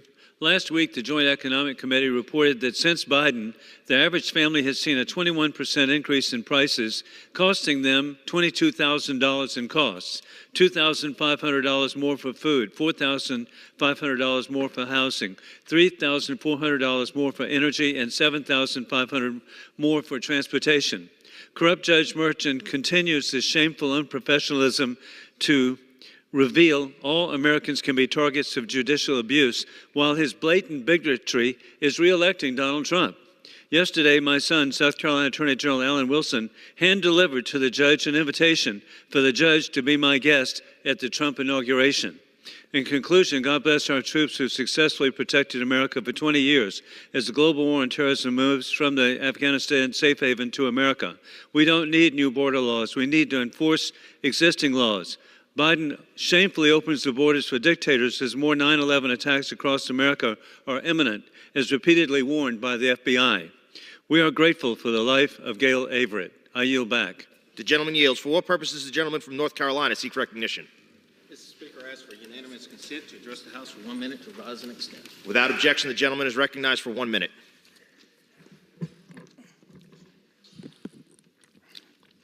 Mr. Speaker, I rise in honor of the town of Gaston, North Carolina, celebrating its 75th anniversary.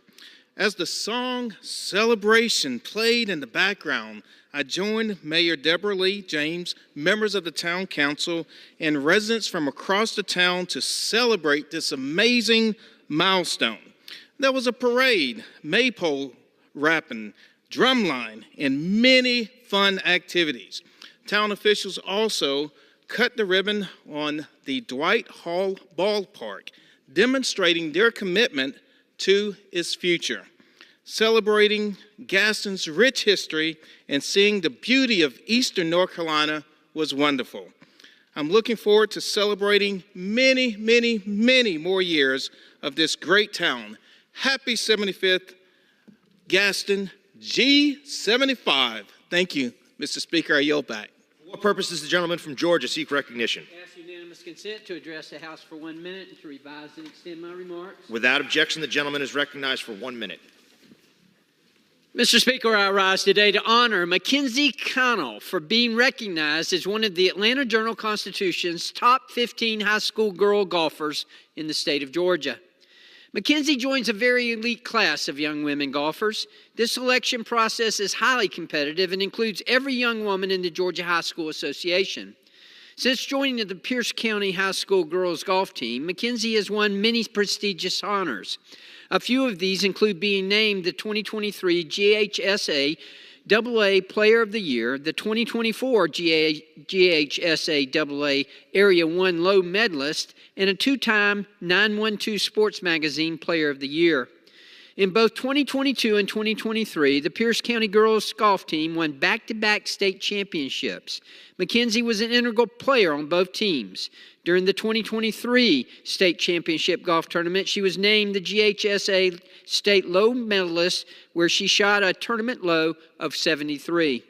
Outside of golf, Mackenzie is recognized as one of the top performing students in her class. She boasts a stellar GPA and is involved in a whole host of extracurricular activities. Congratulations, Mackenzie. I look forward to seeing all that you will accomplish in the future. Continue to make our district proud. Thank you, Mr. Speaker, and I yield back. The gentleman yields. For what purpose does the gentleman from California seek recognition? Consent to address the House for 1 minute and revise and extend my remarks. Without objection, the gentleman is recognized. Mr. Speaker, I rise to urge passage of the Ensuring Safe and Ethical AI Development Through Safe AI Research Grants Act. This is bipartisan legislation that I have introduced. Just recently, the company OpenAI unveiled the latest chatbot model, which had some truly amazing new features. And yet, shortly after that, there was an exodus of employees from the company devoted to safety, with one of them even saying that this part of the company is not receiving the compute that it needs to. Now, I don't know if that's true, and I don't know the particulars of what's going on in that company, but it does underscore the fact that we cannot rely or assume that companies are devoting the attention to safety issues that they should. And so I do think there's a role for the federal government to catalyze cutting-edge AI safety research. That's what my legislation does, and I think it's of the highest urgency that Congress assure that as we look ahead to the limitless potential benefits of AI, that we do whatever we can to understand the risks and take the steps that we need to mitigate them. I yield back. The gentleman yields. The chair lays before the House the following personnel requests. Leave of absence requested for Mr. Griffith of Virginia for today. Without objection, the request is granted. Under the Speaker's announced policy of January 9th, 2023, the gentleman from Wisconsin, Mr. Grothman, is recognized for 60 minutes as designee of the Majority Leader. We'll be talking a little less than 60 minutes, so you know, so you can plan your next hour. I would like to address the House and talk about 4 issues that, per usual, I think have not been adequately covered by our mainstream press corps. The first issue I'd like to deal with is the treatment in their public statements by the University of Wisconsin at Milwaukee, which is the second biggest university in the state of Wisconsin, towards what's going on in Israel. They, I think in part because of some Palestinian sympathizers who've set up tents on their campus, felt compelled to make an issue on what American foreign policy, or at least UWM's foreign policy is. To my great concern and great embarrassment, they have decided to, in their statement, condemn Israel and also, in addition to condemning Israel, they have called on Israel to begin a ceasefire in the Middle East. If you read their statement, it is apparent that there is some equivalence between Israel and what could be called Palestine, or even treating Palestine in a superior position there. This is completely unacceptable and is sadly something that is seen too much on university campuses. The thing that makes this uniquely horrible is it's coming from the administration. It's bad enough if run-of-the-mill faculty members of universities around the country can't figure out the obvious difference between right and wrong here. It is particularly disturbing when the administration itself has a problem distinguishing that. Israel was attacked and over 1,000 people were killed in the most bloodthirsty, callous way possible. Israel responded to this declaration of war by trying to, as carefully as possible, get rid of the Hamas fighters who would try to destroy them and recapture hostages that at least are claimed to be hidden probably in tunnels beneath the Gaza community. There's huge difference between the countries. Israel is a modern, Western, humane country. It is a country with lots of mosques that has a very diverse population. You will notice that when the over 1,000 people were murdered and people were taken hostage, people were from Thailand in Israel. People are from the Philippines in Israel. They are trying to get people from Ecuador in Israel. People are coming from all around the globe for an opportunity to work in Israel. Meanwhile, Gaza, like too many, sadly, third world countries, is a corrupt state in which, despite receiving billions of dollars from foreign countries, primarily Europe, is still stuck in the muck. It is a country that has no synagogues in it. There is not the appreciation for freedom of religion in Gaza like there is in Israel. The people who run Gaza have been corrupt. The leaders have sometimes been in Qatar, sometimes been in Turkey. Yasser Arafat, who ran Palestinian during much of my life, his ancestors wind up in Paris. The people who get the money here don't even stay in Hamas, or stay in Gaza. A country, by the way, which if it were well run would be prosperous, located on the Mediterranean Sea, formerly a place that people came to recreate, a tourist spot, a place that used to have greenhouses that were left behind by the Jews when they had to go back to Israel and were destroyed by the people in Palestine. But in any event, we have to weigh in as a country and wake up as far as what's going on in our universities. Why do we have universities on something the American public overwhelmingly figures out who they should have sympathy for? But in University of Wisconsin at Milwaukee, the administration clearly had more sympathy with Hamas than they did with Israel.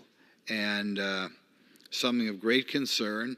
Another thing of great concern is when they had to deal with an apparent crisis of having tents in their university, they felt compelled to negotiate with the squeaky people who sympathize with the barbaric Hamas military, and didn't even talk to people who would have had a vested interest, apparently didn't talk to people, who had a vested interest in looking out for Israel, which after all is fighting for our existence. If one would stop, if Israel would immediately pull out of Gaza, what would happen? It would allow the Hamas group to replenish their arms, to regroup, and someday attack Israel again 5 years, 10 years, 15 years down the line. So in any event, I realize the University of Wisconsin-Milwaukee is not as well known academically as Harvard or MIT or Northwestern or some of these other universities that embarrass themselves. But I hope the public is paying attention to what's going on at the University of Wisconsin-Milwaukee. I hope the taxpayers are paying attention. And I hope the chancellor, who's made some admission that what he did was maybe not right, take a bolder stance and say his university is not going to weigh in or give any sympathy towards Hamas, particularly so soon after they so barbarically killed over 1,000 Israelis. My second issue today is within the last few weeks, we received one more time the monthly totals on the number of migrants who came across our southern border. One more time, and it's true almost as far back as you can find, the numbers for April were a substantial increase over last April and a huge increase over the final April under Donald Trump. In the final April under Donald Trump, April 2020, about 6,000 people crossed the border. Last April, about 178,000 people crossed the border. We are now at 204,000. So a huge increase from 178,000 to 204,000 people. Obviously unacceptable, and that decrease is understated because what President Biden has done to hold down the numbers is he gives parole from people who are coming here from Cuba and Haiti, which probably would add another 30,000 people to this list, except for it's not included on the numbers released. So American public and the American press should keep paying attention to what's going on the border. You know, the biggest problem in our country, if our country goes under, our great country, I think, is we anticipate a free press, but to have a free press and have it count for something, it's got to be a competent press. And when the numbers were released a couple weeks ago or I think it's within the last week, on the number of people who crossed the border from April, it should have been a banner headline in every newspaper in this country. Every 10 o'clock news station around the country should have led with the story that we had another all-time record for an April as far as people coming across the southern border. Instead, nothing. They should have pointed out that one more time we have just shy of 6,000 unaccompanied minors. There was a time when the press corps cared a little bit about breaking apart families. Now, 16, 15-year-old shows up at the southern border. What does our administration do? Nothing. For all we know, that child's never going to see his parents again. Who knows what his motive is for showing up at the border? But nothing is done. Our administration is settling in where we expect if a young person crosses the border without their parents, that we'll find you a sponsor and you'll stay here. And quite frankly, what our administration ought to be doing is even if a child shows up at the border with only one parent, in this country, in a divorce case, we would frequently try to keep both parents in touch with the child. So really at the southern border, even if a child shows up with one parent, they ought to be both turned around unless we can document where the other parent is and are they signing off on this situation. So again, I strongly encourage the press corps to pay more attention to the border. By the way, I want to make one more statement with regard to the situation with Israel. There are people who are horrified, and it is horrific, when people die in this war. The war could be ended by Hamas at any time. At any time, they could say, we surrender, here are our arms, here are where you're going to find the tunnels, here are where the hostages are held. The war would be over tomorrow. People do die in the explosions and bombings that take place there. I think that there should be a little more attention paid by the protesters before they condemn Israel to see how this country reacted when we felt it was necessary to bomb population centers when war was declared on the United States during World War II. I suggest sympathizers with Hamas look a little bit about the Dresden fire bombings, look a little bit at the bombings in Tokyo, and that's before we get to the nuclear bombings in Hiroshima and Nagasaki. But even traditional bombs in Dresden and Tokyo, and you will find, I think, more horrific things happening than anything that's happening near Hamas. Not to mention, the Israelis have been incredibly careful, much more careful than we were in Tokyo and Dresden, about warning civilians and trying to keep them out of harm's way. So if anybody in this body wants more sympathy or wants to condemn Israel, I suggest they look at how we handled the situation when we were bombing Japan and bombing Germany at the end or toward the end of World War II. By the way, at a time when the conclusion of the war was, to a certain extent, already determined. The third issue that I believe has not been adequately addressed in the paper, and when I get back on the weekends, I try to talk to people about it, they have no clue, is the fact that we have recently begun collecting information regarding Middle Eastern people and people from North Africa for a variety of purposes. I think people believe that by keeping track of these people, we will eventually give them the benefits of affirmative action type of programs or diversity sort of programs. Prior to this, which was only approved in the last few weeks, we gave potential preferences to Hispanic Americans, African Americans, Native Americans, Asians, and quite frankly, we give preferences whether you're American or not, just Asians who are here, and Pacific Islanders. The Biden administration, the most divisive administration in this country's history, felt that wasn't enough. I think even without showing a need, they have decided to add Middle Eastern and North African people to the mix. If you look at a map of the world, right now, Pakistanis already have potential preference, but that ends at the Pakistan-Iran border. What they have done is taken anybody who lives between the Pakistan-Iran border over to the Atlantic Ocean, over to Lake Morocco, and said you have the potential for preferences.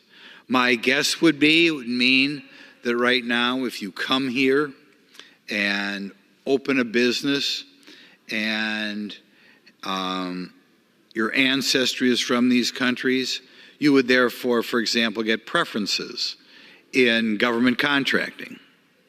Okay? You may get preferences for the purpose of government hiring. You may get preferences for government bidding. But in any event, I think there should have been a lot of discussion in the news media before we added another huge block of people who, as a practical matter, were going to get preferences over the native born. Making this decision even more bizarre, I think the two rationales for affirmative action, neither of which I agree with, by the way, but the rationales were either because something bad had happened to people in this country maybe 100 years ago, or that this group, maybe statistically, was not doing as well when measured by economic metrics. Here, people from the Middle East and North Africa largely have not immigrated in this country until the last 30 or 40 years. So you couldn't say that there's been historical discrimination here. And not only that, at least with regard to people from Iran, they are doing much better than the native born. If people from Iran, who are doing a great job in this country, adding a lot to the United States, if they are making more money than the native born, why would the government go out of its way to say you're going to get preferences for government contracting? This is even more bizarre, like all preferences under these programs, and they don't care how wealthy you are, right? I can be here, I can inherit, if I'm, we'll say I'm from Morocco, And if I have inherited $10 million from my parents, I still would get points for or being help given a preference because of my ethnicity, despite the fact that I'm wildly wealthy. Doesn't really make any sense. And you self-identify, so you could have somebody who is 3/4 Irish and 1/4 Moroccan, and they would be able to identify as North African, and they would get preferences. But the biggest problem is that it continues the Biden policy of trying to create division in Americans. They want people to view themselves forever as not just an American, as we did when I was a child, but forever, I am a Hispanic American. I am an Asian American. I am picked on. And this is a way to, I believe, destroy America. I think that's why the Biden administration is going down the path. But I do think, coming back to the mainstream media, we should ask ourselves why I have a hard time finding anybody back in my district who is aware that we have recently given preferences to this whole new body of people, which is a significant policy change. And if we had a competent press corps in this country, it's something everybody be aware of and we would have had public discussion of. The final topic, which I don't think has been discussed enough, is the goal to have 2/3 of our vehicles be electric vehicles by 2032. I recently bought a car, a Ford Escape, and it occurs to me now that it's not impossible that this will be the final normal car I ever own. There are a lot of things that can be said about electric cars, but almost all of them are bad. My major concern, though there are others as well, is that they are more expensive. When I talk to my insurance agent, he tells me the cost of auto insurance with an electric car could easily be up more than 50%. There are other sources who don't say it'll be that high, but I think everybody would agree at least 20 or 30% increase in the cost of auto insurance. This at a time where, due to the excessive spending of the Biden administration, the cost of housing is through the roof, the cost of food is through the roof. Well, guess what? The cost of a car is about to go up. I'm told the cost of a new pickup could go up $20,000 as we switch to electric cars. The cost of insurance going up. And in addition to that, we have the problems that our infrastructure is not even remotely ready for electric vehicles. The problems you're going to have in which you're unable to drive as many miles. I happen to be from Wisconsin. The huge problems you're going to have into trying to get these things charged when it's 10 degrees below outside. But in any event, it's something for this body to pay attention to and to warn our constituents about. So they are aware that as they set aside money for a new car, and I think it is a smart thing to set aside money so you don't go into debt, you're going to have to set aside extra money if you plan on buying a new car more than 8 years from now. It is just one more cost that's going to make it more difficult for young Americans to join the middle class and prepare for the American dream. So in summary, I mentioned the 4 issues I wish the press would pay attention to. In the Wisconsin area, the University of Wisconsin at Milwaukee coming out with a ridiculous press release, which they've tried to modify but nowhere near enough, in which they imply that Israel has to do something as far as ending the war in the Middle East, not apparently Hamas, the brutal people who killed over 1 million Israelis a little over half a year ago now. The second issue to look at is the one more time that we have a record number of people coming here for a month, record number of people coming across the board in April, at a time, by the way, when we're hitting in 4-year increments records of people being sworn in as immigrants legally. So it's not like nobody's coming in here, but I think the American public ought to be appalled that one more time April 2024, hitting an all-time record for people coming here in April. The third issue, almost entirely unreported in the mainstream media, the fact that we apparently are going to give preferences to people from Northern Africa, Libya, Algeria, whatever, over to the Middle East, Syria, Iran, as far as government contracting, probably government employment. Don't know if it's something we can undo if we get a different president, but it's certainly very divisive.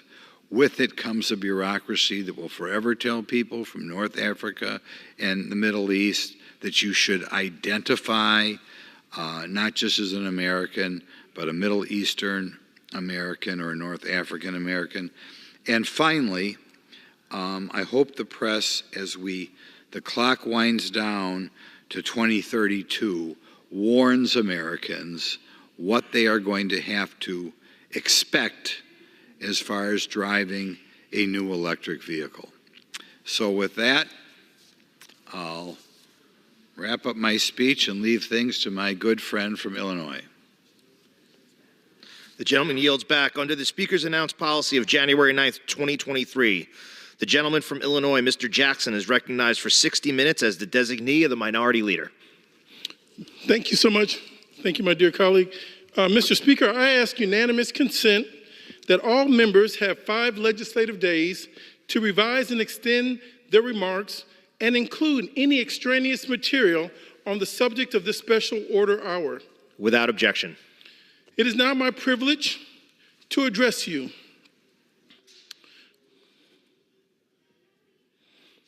In the play of Julius Caesar, Mark Antony proclaims, "What cause withholds you then to mourn for him?" And I rise tonight because this is our question today.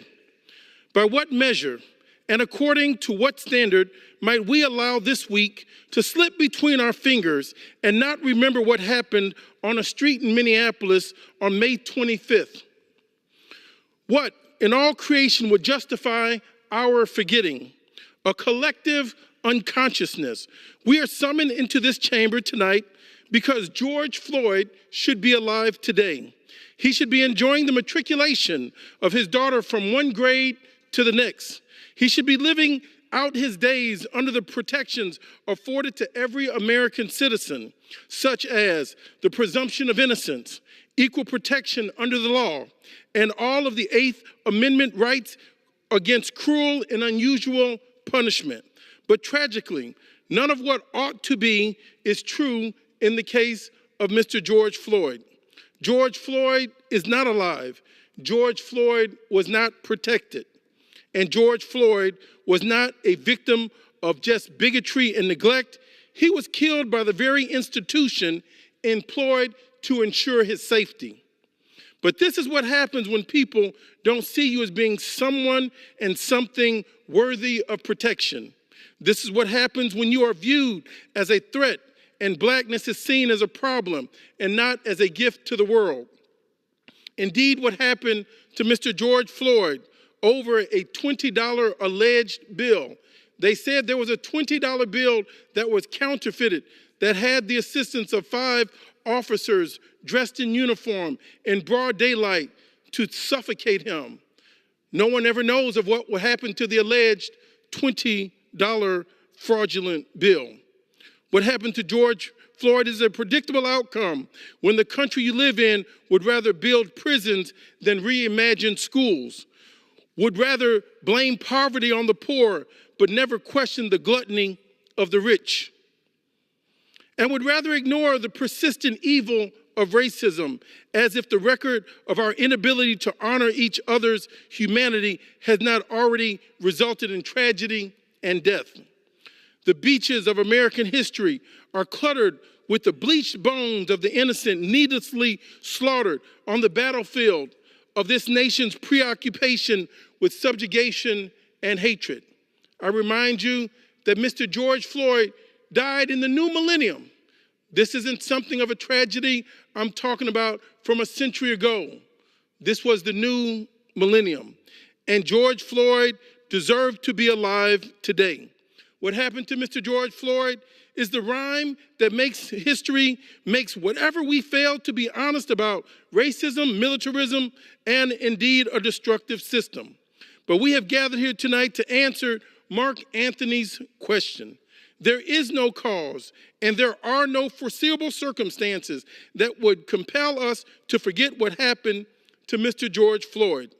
George Floyd was murdered by a police officer who refused to see the humanity of the helpless, who refused to see the humanity of a handcuffed man, who refused to see a man gasping for his last breath with a knee wedged on his back while suffocating him and impoverished. And I say to you, anyone born of a woman should have been able to identify with the pleading of George Floyd not to lose his life. Mr. Floyd asked for his mother as he gasped his last breath. One does not need a graduate degree in ethics or morality or philosophy to have been moved by the elegy of George Floyd. And not only does this event say something about the totalitarian impulses of policing in America, but it also says something about the kind of nation we have allowed ourselves to become. We have also allowed certain political influences to compel us to see each other as enemies and not merely as adversaries. We have allowed sentiment, resentment to determine how we respond to one another and not what is required of us if we are to survive. But this week also presents us with a golden opportunity that we cannot ignore. The painful anniversary of the murder of George Floyd presents us with a chance to not only recommit ourselves to the eradication of racism and police-sponsored violence in America, but it also reminds us that there is a piece of legislation pending in the Senate that needs to be passed right away. The George Floyd Policing Act deserves to be taken under consideration by every United States senator immediately. Because without reforming how Black people are policed in this country renders the murder of George Floyd a tragedy, but nothing more. And I say to you today, why settle for a tragedy when we can make him and make a new beginning? We have it within our power to make sure that what happened on May 25th, 2020, just 4 years ago, never happens again. We have it within our reach to lift America from the fatigue of despair to the buoyancy of hope. Every member of the United States Senate has a moral obligation to reconsider and indeed pass George Floyd Policing Act and not hide behind the politics of our respective parties. Because the question before us is a simple one. Do you want our beloved and our great country to be a place that is safe and fit for your children to forge a future without fear and the prospect of indiscriminate hate and violence? If the answer is yes, then let us work towards getting together to ensure that we will never again be driven into this chamber to remember the death of innocents. If the answer is yes, then let us choose a more excellent way. And if the answer is yes, then let us not be weary in well-doing. For in due season we will reap what we have sown if we have not faint not. Mr. Speaker, it is so important that today we remember those of Central Park, the innocent young men that were tortured into a false confession. 35 years ago, they received no mercy. 35 years later, they received no recognition by a former president. Those young men had their lives turned upside down while they were accused of a hateful vengeance attack and rape indeed by a person who has been convicted of such. And yet, this man asked for these men to be taken to the death penalty. And these were teenagers that had been found innocent. Mr. Speaker, it is now my privilege to yield to the Honorable Rashida Tlaib from the great state of Michigan. Thank you so much to my wonderful colleague from Illinois who continues to speak truth to power, especially around police violence. Mr. Speaker, George Floyd's life mattered. We all know and keep chanting Black Lives Matter. Well, we have to show it in action. Today I'm thinking of George Floyd's daughter, Gianna, who will grow up without him. I can still hear George Floyd crying out for his mama, yelling, "I can't breathe," more than 20 times while he was murdered by police, pleading for his life for 9 minutes and 29 seconds. His murder and the countless others in the hands of police sparked outrage, mobilization, and movements for change.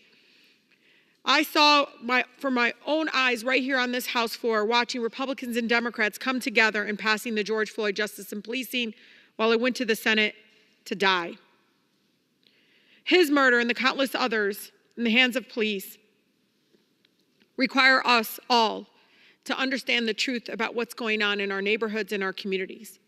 We demand that this body take immediate action to dismantle systemic racism in our country and systems designed to oppress Black and brown lives in every corner of our country. It's not enough, Mr. Speaker, to honor George Floyd's life with words. We must honor his life with action. 4 years later, George Floyd's Justice and Policing Act has still not been signed into law. Last year was the deadliest year of police violence on record. That should shock us all. Just this month, Mr. Speaker, Roger Fortson, a Black senior airman, was shot in Florida, at his home in Florida, 6 times by police and killed. This is his family. Just watching his mother kneel down in his open casket, that should be enough for us to act. How many more mothers have to experience the loss of their child? When will Congress finally act? We must ensure true accountability, justice, and reparations for the generations of harm policing in our nation has inflicted on our Black neighbors. This is the justice George Floyd, Breonna Taylor, Roger Fortson, and so many others who have lost their lives to police violence. That's the least they deserve. This is just justice for our communities, and they deserve to be fully seen, heard, and protected. I will continue, along with my good colleague from Illinois, to continue to push for the passage of George Floyd Justice and Policing Act. I know in Detroit, where I grew up, the most beautiful, blackest city in the country, for all those that continue to demand justice in our communities, know this: the President of the United States didn't wake up one day and say the Civil Rights Act was a good thing. People marched, they did sit-ins, they did boycotts, until they moved this institution in the White House.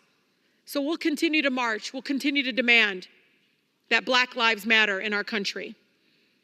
And again, with my good colleague, we'll continue to demand that George Floyd Justice and Policing Act passes this chamber, through the Senate, and to the President's desk. With that, Mr. Speaker, I yield back to my good colleague from Illinois. Thank you. I thank the Honorable Congresswoman from the great state of Michigan, the Honorable Rashida Tlaib, for your outspokenness. Mr. Speaker, you have heard from my distinguished colleagues today about policing in our communities and about the loss of innocence, all issues of great importance to the Congressional Black Caucus, our constituents, Congress, and all Americans tonight. With that, Mr. Speaker, I yield back.